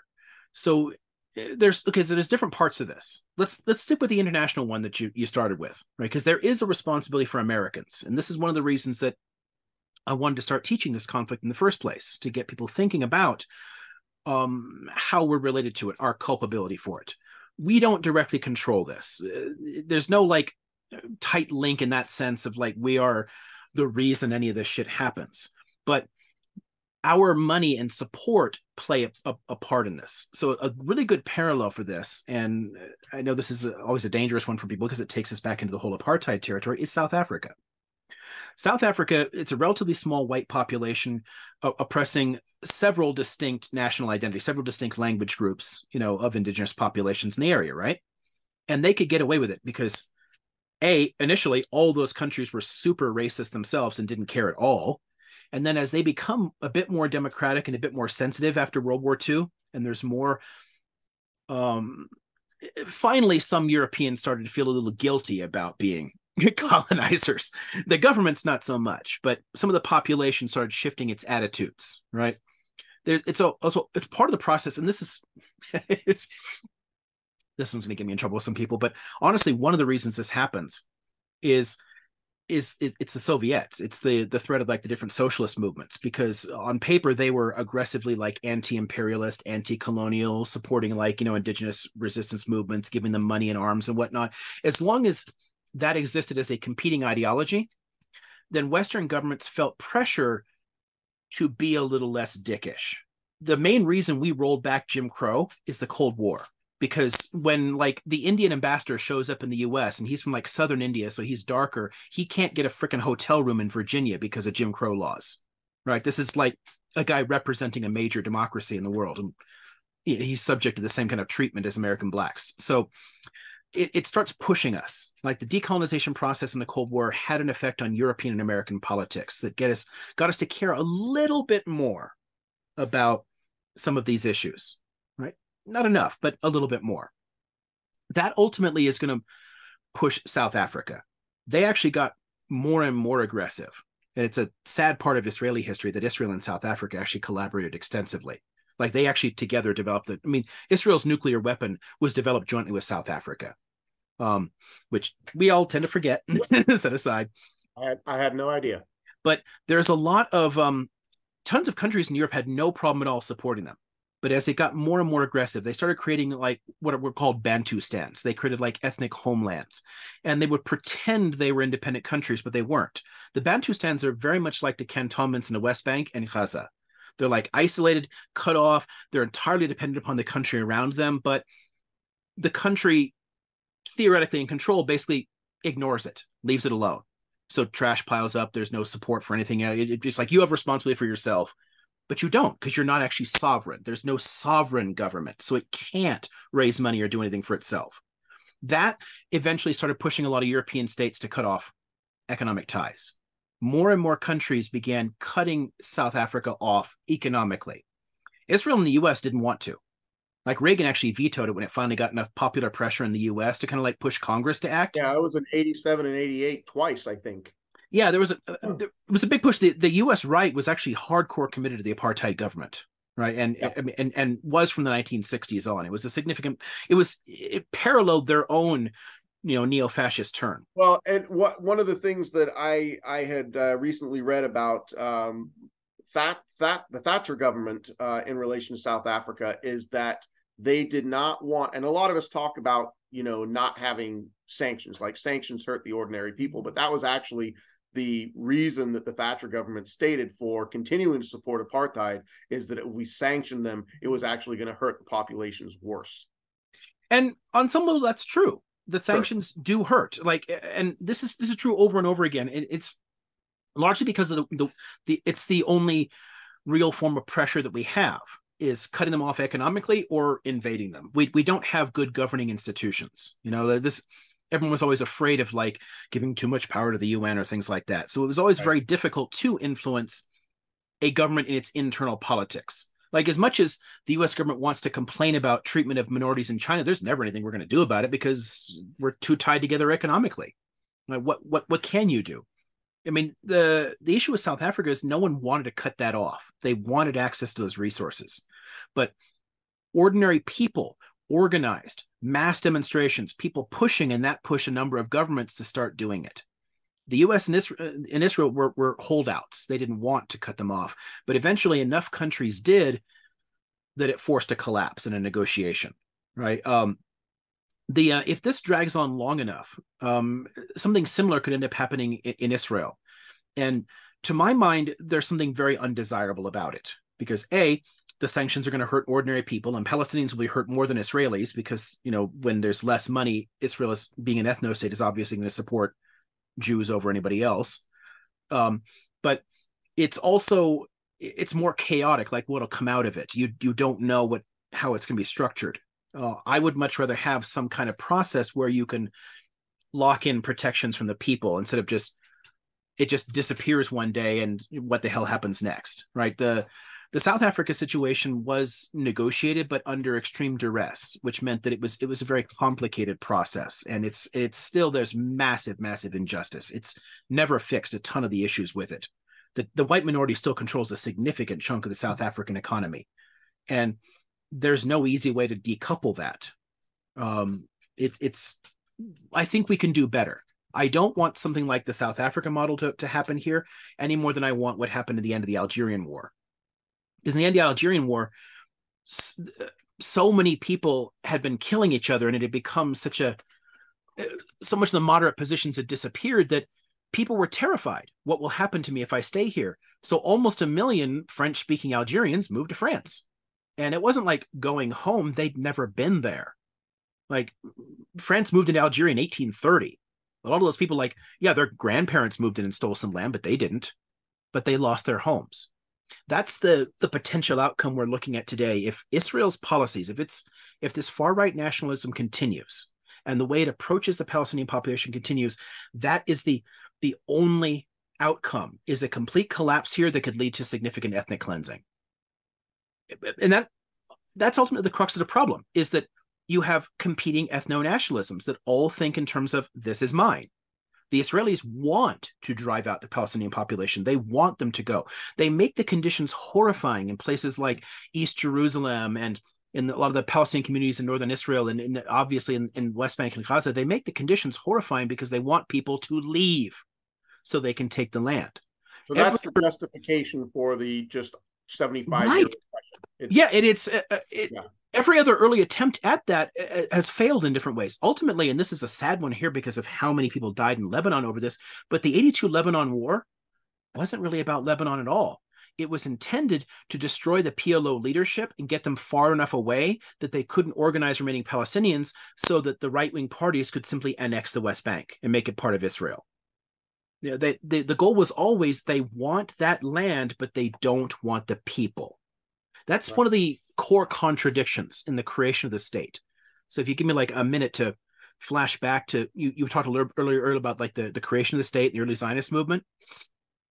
There was always an interesting internal contradiction in it where they wanted a democracy, but they wanted a Jewish democracy, which means it's an ethno-national state, which means it's inherently racist because race isn't like a biological thing. They're social categories. You're giving some people these rights. But that's always problematic. If you have a large Palestinian population and you create a democracy and they can vote, what makes it a Jewish state? Do you see the problem there? Sure. This is why the Nakba happened. That massive ethnic cleansing had to happen for Israel to be democracy. They had a choice. We want a democracy, so we have to chase people out. And then the remaining population, you have to come up with some kind of like apartheid structures. For actually 20 years, the Israeli Palestinians were under military rule, but eventually that got relaxed a bit. But it's always a trick for it, and it's always going to be a ticking time bomb. If a two-state solution were to happen, it still wouldn't solve the problem because 22% of Israelis are Palestinian, and they have a higher birth rate than secular Israelis do still, which means they're a significant chunk of the population, and they're never going to be happy. So right.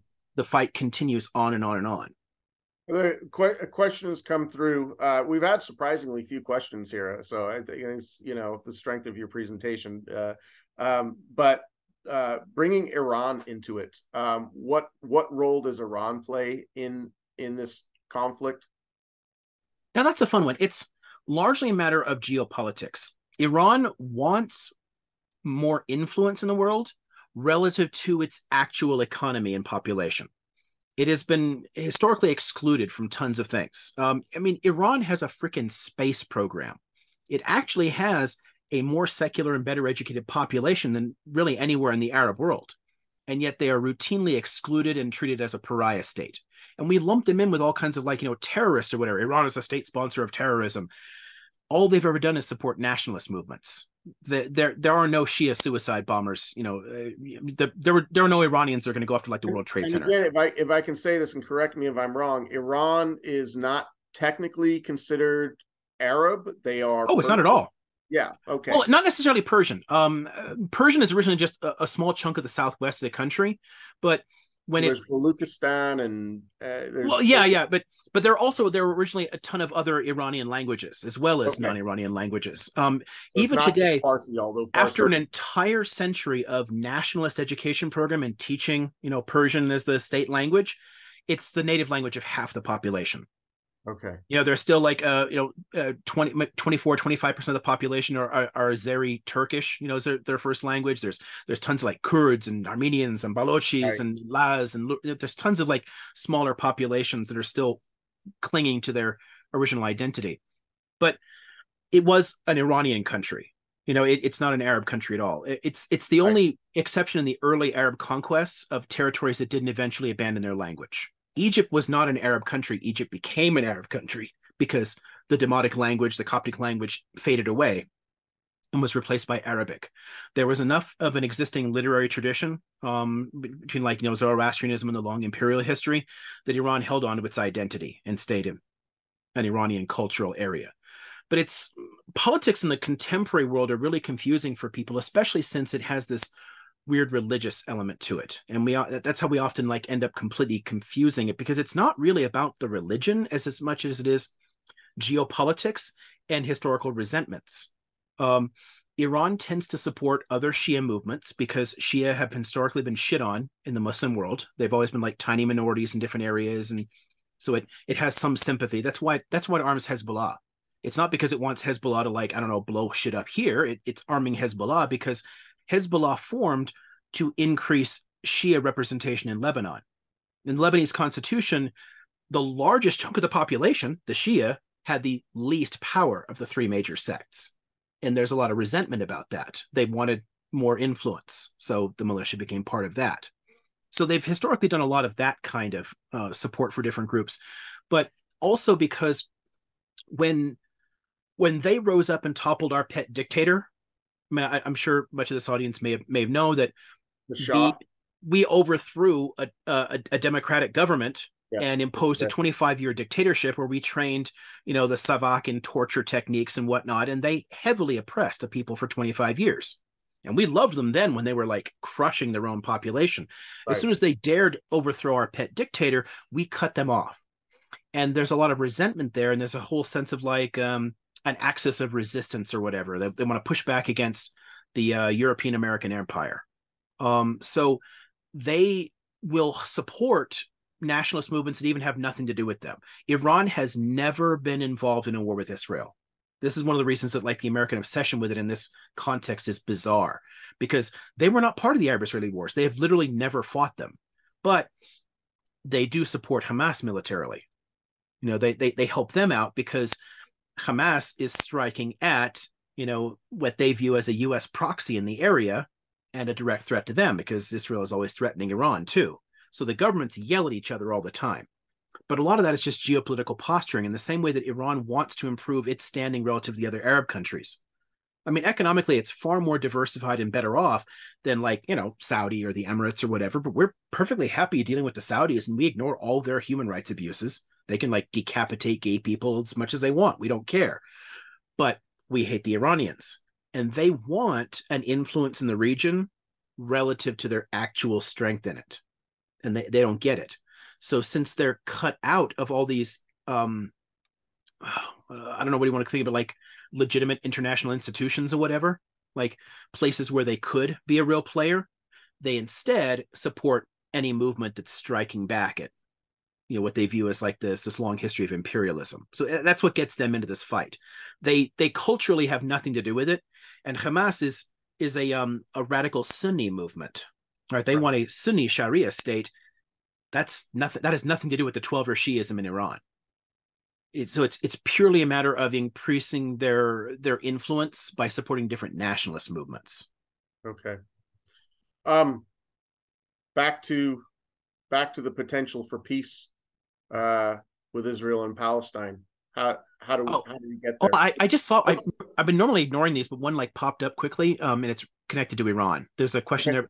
Iran does not have a Sunni government. It has a Shia government. The Bahrain is the one that has the Sunni government with a mostly Shia population. And people have propped that up, and there's been all kinds of problems around that. So it was a big factor in the Bahraini attempted revolution in the 2011 Arab uprisings. But Iran is 99% 12er Shia. It has a constitution that locks in certain privileges and protections for the Christian community, the Jewish community, the Zoroastrian community, but they're all very small. There's 30,000 Zoroastrians. Not the Baha'i community. Exactly. Yeah. Because they don't recognize that. But again, that's partly religious. Yes. One fun misconception a lot of Americans have, and I know this is a tiny tangent, but I can do it very quickly. The Iranian Revolution was not originally religious. It was not intended to create a state like it has. Most of the support for it was actually secular, but the Khomeinis outmaneuvered everybody, and it took until 1983 to fully gain control. But the first president of Iran post-revolution was a secularist. It was not originally going to look the way it did. Our antagonism, the U.S. antagonism toward it, and the fact that we invaded them too, fed into that and actually strengthened the hand of the Khomeinis. And that actually gets to a long-term dynamic that we see over and over again in the Middle East. Our actions here frequently, strengthen the hand of hardliners. And it's useful because if we have an Iranian government that hates us and says death to America, then we can support having aircraft carriers in the Gulf. Right? It plays into our own issues of military industrial complex and empire.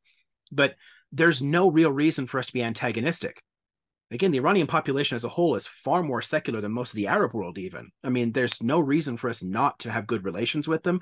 They had ended up with a really extreme government and the religious influence because of our actions after the 78 uprising, and the way we treated them for the first few years of the existence of that state. It gave the religious more power. You asked a question earlier about Hamas that I'm going to segue to because it gets to one of your questions, brings us back into it. The Israelis actually supported Hamas early on. They intentionally helped them, yes, right? Because they wanted to weaken the PLO. They figured we need to weaken the secular militias have been dominating the conflict for a long time. They've done tons of damage. They figured, well, any small faction, it's one of those the old colonial divide and rule kind of thing. You get people fighting each other, right? So their backroom support for Hamas actually it did create a ton of cleavages within the Palestinian world. They're not united. The PA government and the Hamas government, neither of them are elected. Both have different ideologies. They can't stand each other.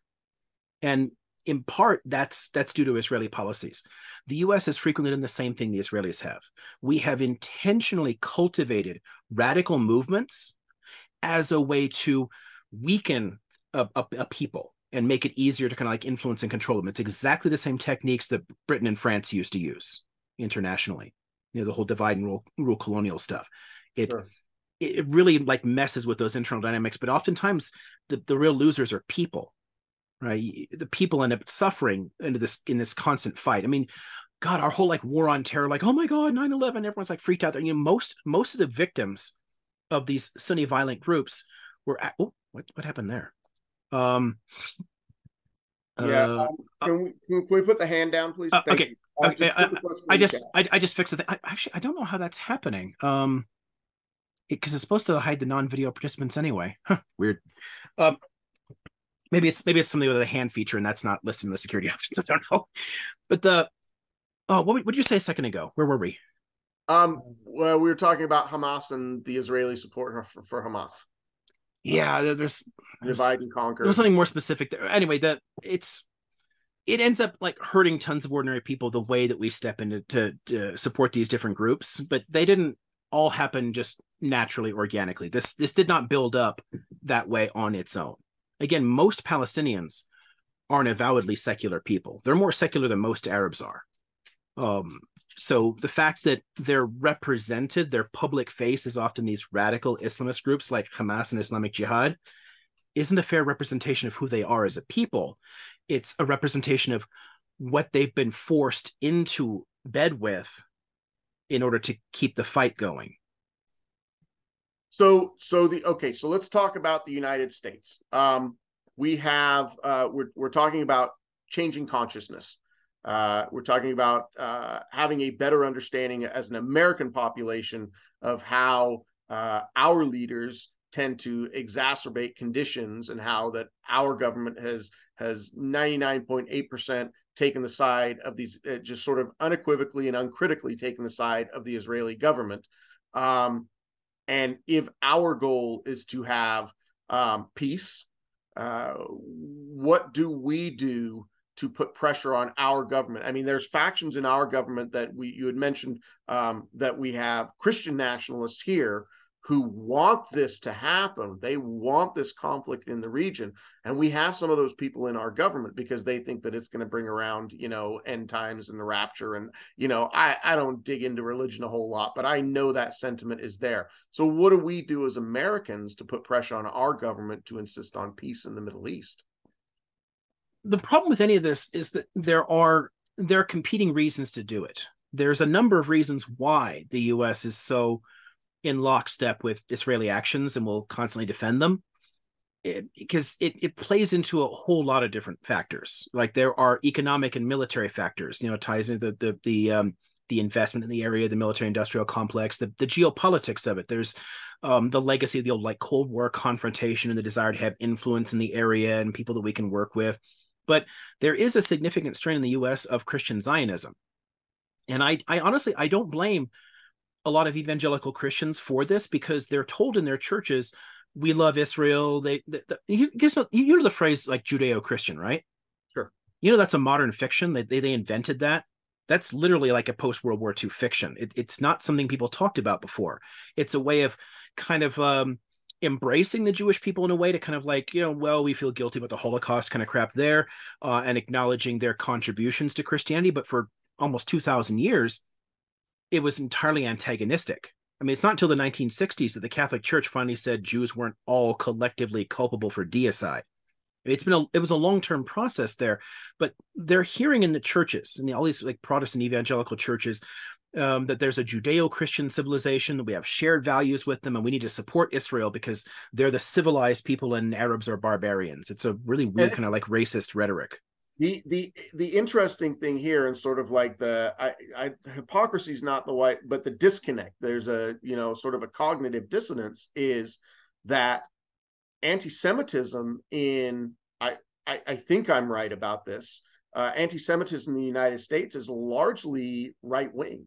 I mean, like attacks on Jewish communities, hate towards Jewish communities seems to be largely right wing, and Mhm. yet there's this, other faction of right wing Republicans and so on that is does talk about Israel as, anyway. Yeah, It, there are two parts to that, because on the one hand, with a lot of the radical right, they respect Israel because it's an ethno state. They see it like you're like your Richard Spencers of the world can kind of see a kinship yeah, with Israel because they're an ethno state, right? Because they kind of represent the model that they want. but those are the same people who say Jews will not replace us. Right, because they want them to be there and not here. So Okay. it's a shared kind of like it's a similarity in the ethno nationalism, right? But you also have, and this is again, it gets back to the churches, right? A lot of people in the churches, they sincerely think that they're doing the moral thing, that they're supporting Israel, that they're defending them from anti-Semitism, but their pastors are actually connected to an ideological framework that is looking forward to an apocalypse that will kill nearly all Jews, and the surviving 100,000 will convert to Christianity, and therefore it is literally a genocidal ideology. So it's anti-Semitic in a way, although it's technically anti-Judaic. It's more like the anti-Judaism before the modern racial definitions. So there's two distinct reasons you see on the right for it. A lot of ordinary conservatives, like religious conservatives, so like good evangelical Christians, they will end up adopting an idea that is deeply anti-Judaic because of their churches, and oftentimes they're not doing it intentionally. They don't know, people usually don't know the details of their religion or like the complex theology there, right? They don't know that the reason the church wants them to support Israel is so that there can be a state there so that the apocalypse can happen. Because if Jews haven't rebuilt the temple, then their interpretation of Revelation can't come true. So it's a viciously anti-Judaic ideology that seems nice. And then you have the hardcore right wing nationalism as well, and those ethno nationalists, they see a kinship in the way that Israel treats its non-Jewish populations, and they're willing to support that because it'll get the Jews out of here and over to there too. So yeah, it's a mess, but both So elements actually are play a part in the American right, and because of that, it's very difficult to have any conversation like this that involves, like, I don't know, the mainstream of the Republican Party. They're just not going to be able to relate to what's going on here. so this conversation is hopefully about changing the perspective of the American public so that we can turn around and, change the perspective of our representatives.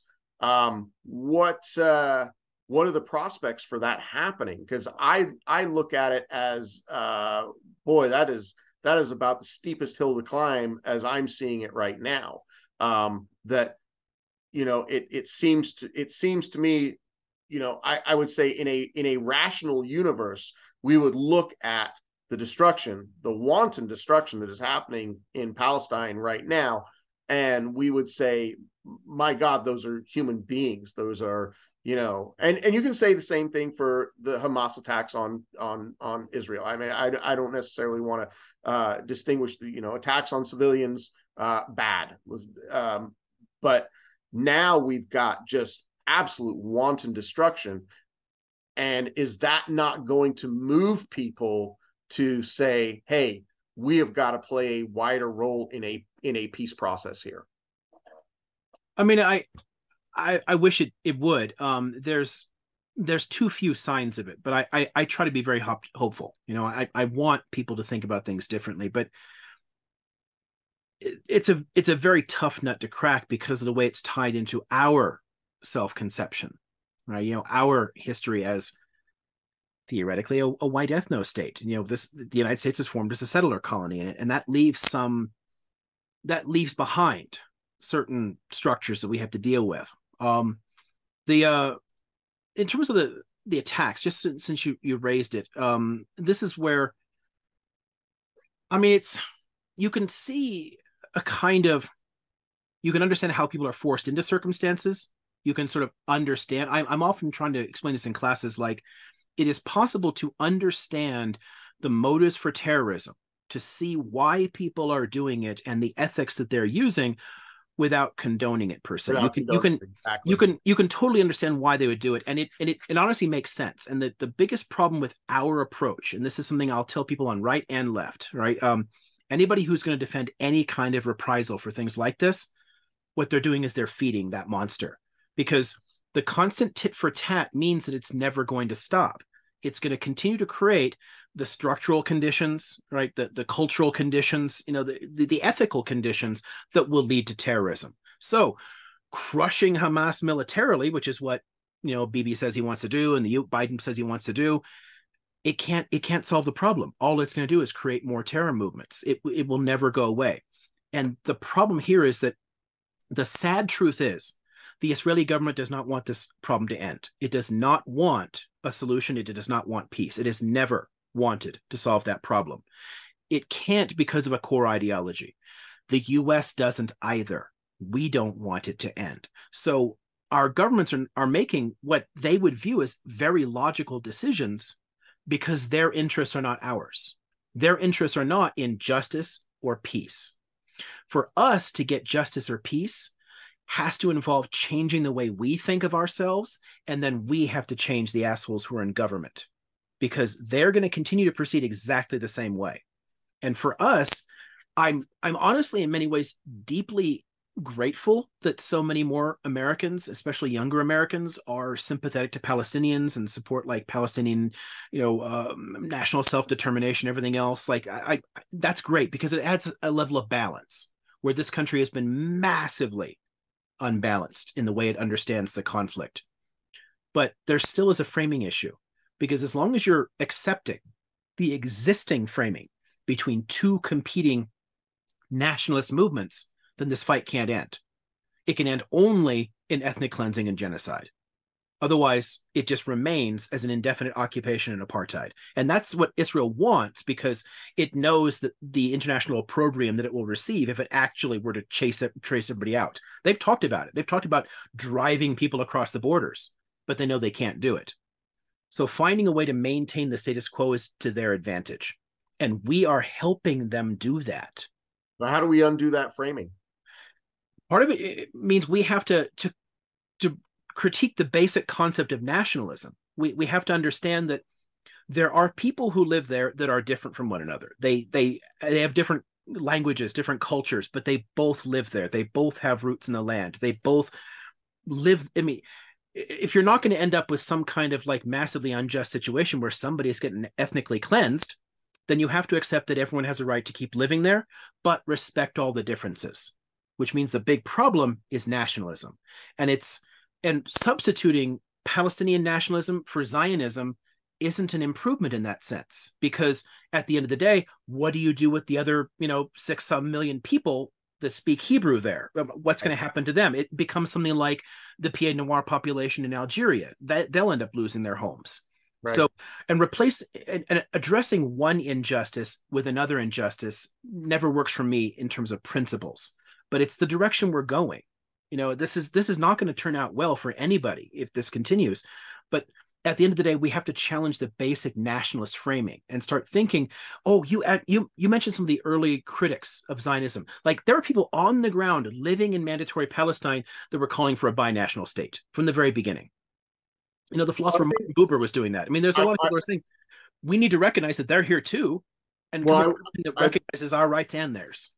Yeah, I want to say, this is an appropriate time to say this, that I think one of the most moving things that I have seen, and one of the things that really does give me hope, is that so many American Jews have spoken up forcefully over the last week, and said the right wing Zionists in Israel, we don't support this. I mean, Gabor Mate, for instance, had a great monologue on how the Palestinians, he recognizes how much the Palestinians have been oppressed, and that this is not good for Jews any more than it is good for Palestinians. I mean, it directly feeds anti-Semitism. Everybody.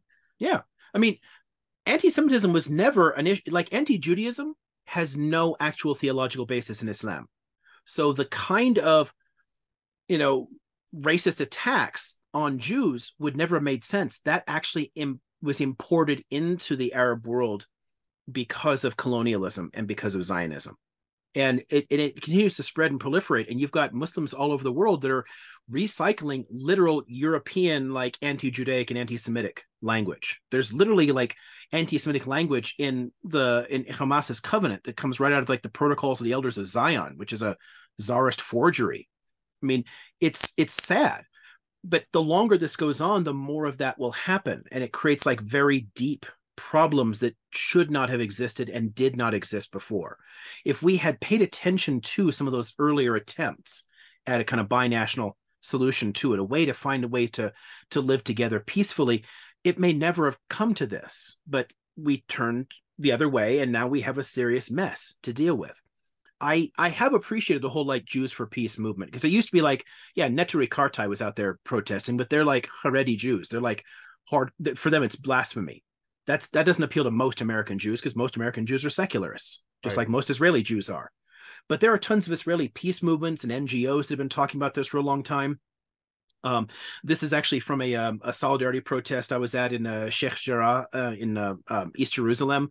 That it was a whole bunch of like Palestinian and Israelis marching together against the settler actions. You know, that's been going on for a long time. There are like joint lists and political parties where, you know, Arabs and Jews are both in the same group. There's increasingly people willing to do that. The problem is the hardliners have an advantage politically. You know, the conflict always stokes fear. Fear always favors the right. So it makes the right-wing parties much more powerful. And most of the center still holds to the ethno-state idea. You know, and at best they start thinking in terms of a two-state solution. I know tons of people that would support like a two-state solution. They don't feel that they, as Jews, want to be oppressing other people. They understand the injustice of it, but they don't understand that it doesn't work as a solution. That you can't just get out your Sharpie and make this all go away. As long as that ethnic consciousness is dominant. I one example that always sticks out for me, and if you'll forgive me, like the short anecdote here. So one summer I'm based in Haifa, which is a mixed Israeli-Palestinian city. You know, when the Nakba happened, the mayor of Haifa was like, "Don't leave, we'll figure this all out." Where most of them wanted them to get out. So it's still like about a quarter Palestinian, but they are heavily concentrated in only two neighborhoods, and they can't get out of them because of the racist policies and laws. Now I'm stationed up there at the University of Haifa, and I end up befriending an Arabic language instructor. Her job is to teach Arabic to college students, and she was a military translator before that, right? I found out accidentally in conversation one day that she doesn't understand Palestinian Arabic. Like, she does not speak Levantine Arabic. She only understands modern standards. So she can hear radio broadcasts or whatever, like, you know, the like official type shit, you know, newspapers, but she can't understand the people on the ground. And I'm like, dude, you live in Haifa. Walk down to Wadi Nisnas and talk to people, because that's what I'm doing. I'm going to walk down. I'm going to try to talk to people. Like, they're right there. You could learn it. It's not like it's so radically different that it would take forever. And she looks at me and her eyes bug out and she's like, but I'm a Jew. Like, it would just never occur to her for an Israeli Jew to talk to an Arab. They have, even the liberal side, even the liberals who want peace and a two-state solution, they still think in terms of a 19th century ethno-nationalism that says I should not interact with these people at all. I should maintain a completely separate society. As long as that paradigm stays in place, this can't work. There's no possibility of peace. No matter how you divide this up, people are still going to be angry about it. And they're still going to have these exclusionary racist policies in place. Whether it's the Likud or Hamas, you still have serious problems with the people who don't fit their conception of the nation.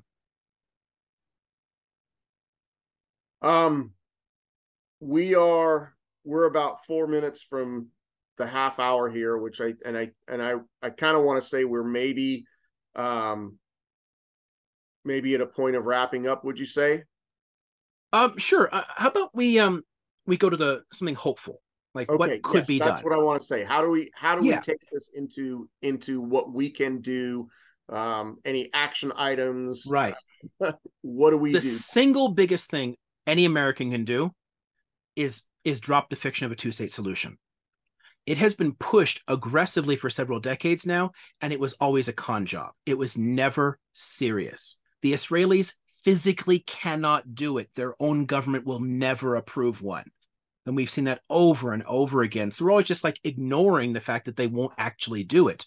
And then you're also ignoring all the cultural issues and the economic issues and the demographic, the base, like a third of Israel's water supply is pumped out of West Bank aquifers. It can't give that land up, right? I mean, they're too tightly interconnected, like just demographically, ecologically. But the two-state solution is proposed and pushed internationally because it serves Israel's interests. It serves the purpose of an indefinite occupation because you can always say, oh, look, they're Palestinian terrorists. They'll never negotiate with us. And we have to keep fighting them. So it honestly goes back to the iron boot, kind of like iron boot on the neck ideas you're already seeing in the 1930s with the far right Zionist movements, where the goal for them was to be so overwhelmingly oppressive to Palestinians that they give up any willingness to resist. And then you can offer them some kind of limited autonomy. So the end goal for the Israeli right from the beginning was always like the South African Bantustans. The two-state solution was proposed as a con job to support that project. We keep talking about it. We keep pretending it can happen. So this, even like the well-meaning liberals and like your J Street and Olive Tree Initiative and all that kind of stuff, they are still literally feeding Israeli apartheid by talking about a two-state solution because it can't happen. It's never going to work. What we have to do is drop the framing entirely, except that there are two national identities here, two distinct peoples. They both are entitled to the same land.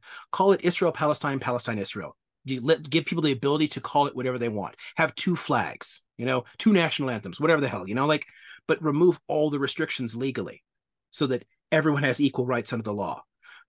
Israel has no constitution, so write one that says, okay, our weekend is Friday, Saturday, Yom Kippur is a day off, all that kind of shit. So there's some like protections so you can still think of it as a Jewish state. Obviously different from the US. We get Christmas off. They can have like Rosh Hashanah off, right? Like lock that stuff in, but remove everything that's possibly discriminatory towards the other population there and recognize explicitly their national identity. A binational state says that both peoples exist and have a right to exist here. They're difficult. Like Belgium's been trying it for, almost 200 years and they still have problems with each other, but they have two languages and two distinct ethnic identities and they both meet together in the middle in Brussels. There's no reason why an Israel-Palestine couldn't work the same way, where you're taking two distinct peoples in a tiny chunk of land and making them work together somehow. It will be hard as hell. It will take decades of work to change consciousness there, to implement the economic stuff, to deal with the historic injustices. There's a ton involved in this. Just like, South Africa officially ended apartheid, but decades later, it's still deeply fucked up. It's going to take a long time, but it's the only thing that has any possibility of working. So for Americans, ditch the two-state solution. You are part of the problem by advancing it as a possible solution. It's only going to drag this out indefinitely. Does that help there as a first step? That does help. Yes. Yeah, that'd be the first thing that I would push there, because your right is never gonna. They don't care. Like the right wingers again have different reasons for not wanting to support Palestinians, but if your so-called left in the U.S., if like your Democrats and liberals are all supporting a possible two-state solution, then they are literally playing into the hands of the far right. They are allowing the settlers. I mean, the 1990s, right? The time when they were actually supposedly negotiating and the Palestinian Authority was created. So look at like the early 1990s, the settler population in the West Bank doubled intentionally. While they were supposedly talking, they were dumping tons of money to build whole new cities, to change the facts on the ground, to make sure that they could never give it up. It was fictional from the very beginning. It's never been possible. And our clinging to it is deeply harmful. But the alternatives are like, well, a democratic Palestine, maybe, and then there's the the fears, and everyone's going to be terrified about that, and you no longer have like, oh, it's a safe place for Jews and all that kind of stuff that plays into there. So that's a non-starter for many people. And then, like, if Israel just annexes it outright and makes it Israel, well, that doesn't work either, because that's permanent internal apartheid.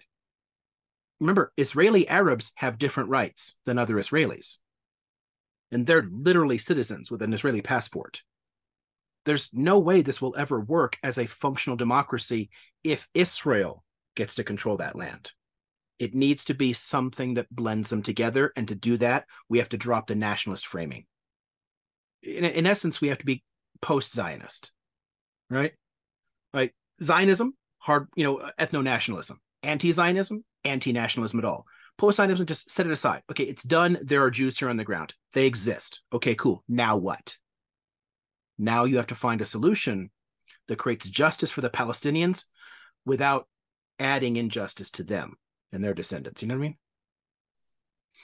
Absolutely. I think the last thing, the thing I want to close on, and this has been fantastically informative, and I really appreciate your time. This has been great. How do we approach a ceasefire right now? What are the prospects for a ceasefire like right now? Because the United States government does not seem to want one.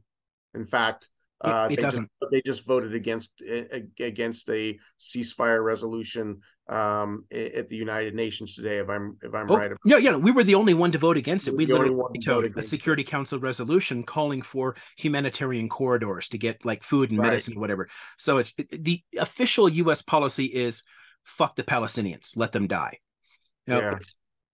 It's a genocidal ideology, but we have to take responsibility for that. We do, and we can't just say, well, it's just the government, because at the end of the day, this is still a democracy, right? And while our votes are difficult to apply here, street politics also work. If people organize, if people put pressure on the government to insist on things like this, it can have an effect. U.S. government policy right now is to oppose a ceasefire. We want to give Bibi cover to do whatever the hell he wants, and there's no sign of that changing. I mean, hell, like a bunch of Jews for Peace like movements have literally been trying to occupy parts of the Capitol to protest, like say, hey, like we want, like you said, right? Yeah, but that's not enough. If it's American Jews for Peace, okay, so yeah, technically there's more Jews in America than there are in Israel, but it's still like 7 million people. It's not enough to make a difference. We all have to care. And at the end of the day, that means we have to break our own mental habit of thinking like colonizers, of thinking that, this kind of colonial imperial behavior is okay. It's justifiable to oppress people, right? Is it fucked up that Hamas shoots at people? Yes. Does it justify leveling neighborhoods? No, right? At some point, the only way to end a conflict like this is to choose to put the guns down. As flawed as the process is, as complicated as the process is, I'll sometimes point to Northern Ireland as an ideal there, right? Because for countless decades, the UK government refused to talk to the IRA because they had guns. They're a terrorist organization. We can't negotiate with terrorists. They had to finally be willing to do that.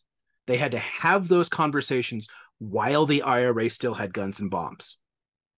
And then come up with a compromise that made everybody happy enough that they could disarm. And they've mostly disarmed, right? It's possible to do something, but as long as you're thinking no resistance is legitimate. And again, I have serious problems with Hamas's ideology, both politically and religiously. But if you do not negotiate with Hamas, if you do not treat them like a people and talk to the people there, then there's no way to end this. We have to recognize that people have been forced into terrible circumstances, that they have resisted in various ways, that resistance itself, by definition, is legitimate, and therefore it merits a political solution, some kind of compromise, some kind of discussions there. We in the US refuse to do that. And it's tied to the same complex ideology that has Americans saying we can never negotiate with any terror group. Right. And that ultimately is on us. We allowed our governments to do what they did. We allowed them to continue bombing the holy hell out of people that we will never see or meet because of like all these war on terror bullshit out there. We have to fight them over there so they don't come and fight you here. Like, no, they had no interest in fighting us here. Like, there's a deeper problem here. And we as Americans, if we mobilized, if we put pressure, if we checked out of all this bullshit and insisted that our government act like something other than an imperialist power, it might be able to put pressure on Israel. It's not as simple as saying like we fund all of it. They could carry on a lot of this on their own. But if our government stops directly supporting them, the Europeans are already starting to do that. That will Correct. put enough pressure that could force them to the table. But they need to come to the table with an idea that a two-state solution is a non-starter. They have to be willing to both compromise their positions. And right now, people don't want to do that. So that involves a much wider conversation about, not only the physical potential of those things, but also the ethics of it. Because at the end of the day, it's unethical to cut. I mean, God, what is he? He's got to be almost 80 now. But Abu Mazen, the Palestinian leader in the West Bank, he was born in Tzfat, in Safed, in northern Israel, right? He wants to go home and see where he grew up. He can't. He'll never be able to go there because there's no possibility it'll ever be part of a Palestinian state if you talk about a two-state solution. There's always that injustice, and I don't want that to happen to anybody involved in this. All right. Um, I'm gonna call it a close. I think that you have ended on the note that we all needed to hear, and that note is see you in the streets. Yeah, basically. I mean, our government is going to keep doing exactly what it does until we insist it does differently. And Absolutely. you don't get that just by voting every 2 years. You have to get out there and make noise. You have to demand that they act differently. Well, as somebody who just recently took part in the Seattle wing of the um, protests, I have to say I was enthused to see that we had at least 1,000 people marching for Palestinian solidarity here in Seattle. I think there was a similar number in Portland. There were thousands in Chicago, thousands more in New York, and I think we have to keep that pressure up. And you've given us a good historical foundation, a good contemporary understanding of the problems and what our responsibility is for a peaceful future. So I thank you for that. It's been great listening to you on this. Thanks. Yeah, I always enjoy these kind of conversations. I'll give you one other piece of hopeful stuff for Americans, right? Because it's great to see 1,000 people out there. We need millions. Like, how do we get to that?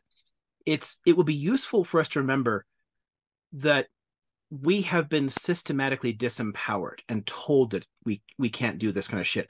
The United States used to have a powerful, popular movements. Unions used to be out there like, completely occupying factories and refusing to let things work. It wasn't just like we're on a picket line. So like, we are taking the shit over until you negotiate with us. We need to actually remember that we have power. In any democracy, that's true. Democracies aren't about voting. You get the right to vote because of street politics. If we don't remember that we have physical power, we can't change anything. And this country used to have a powerful popular movement, and we can again. All the elements are there. We've just been told that we can't do it. We've been told that we shouldn't do it. We've been made to feel powerless. You are not. We can change things collectively, but we have to remember that power has always been ours. Amen to that. Appreciate everybody for being here. This has been a long and I believe very fruitful discussion, and power to the people and solidarity. I Right. appreciate it very much. Thank you. Thanks to everyone for coming. This is, hopefully this was helpful in some ways. And this will be, if you look in the chat, it will be on Professor Omara's YouTube channel. And I will be visiting it myself again to go back and take some notes. Thank you so much. Yep. Thank you, Yep. everybody. Yep. And Have a great night, everyone. Have a great rest of your Wednesday night. Thank you.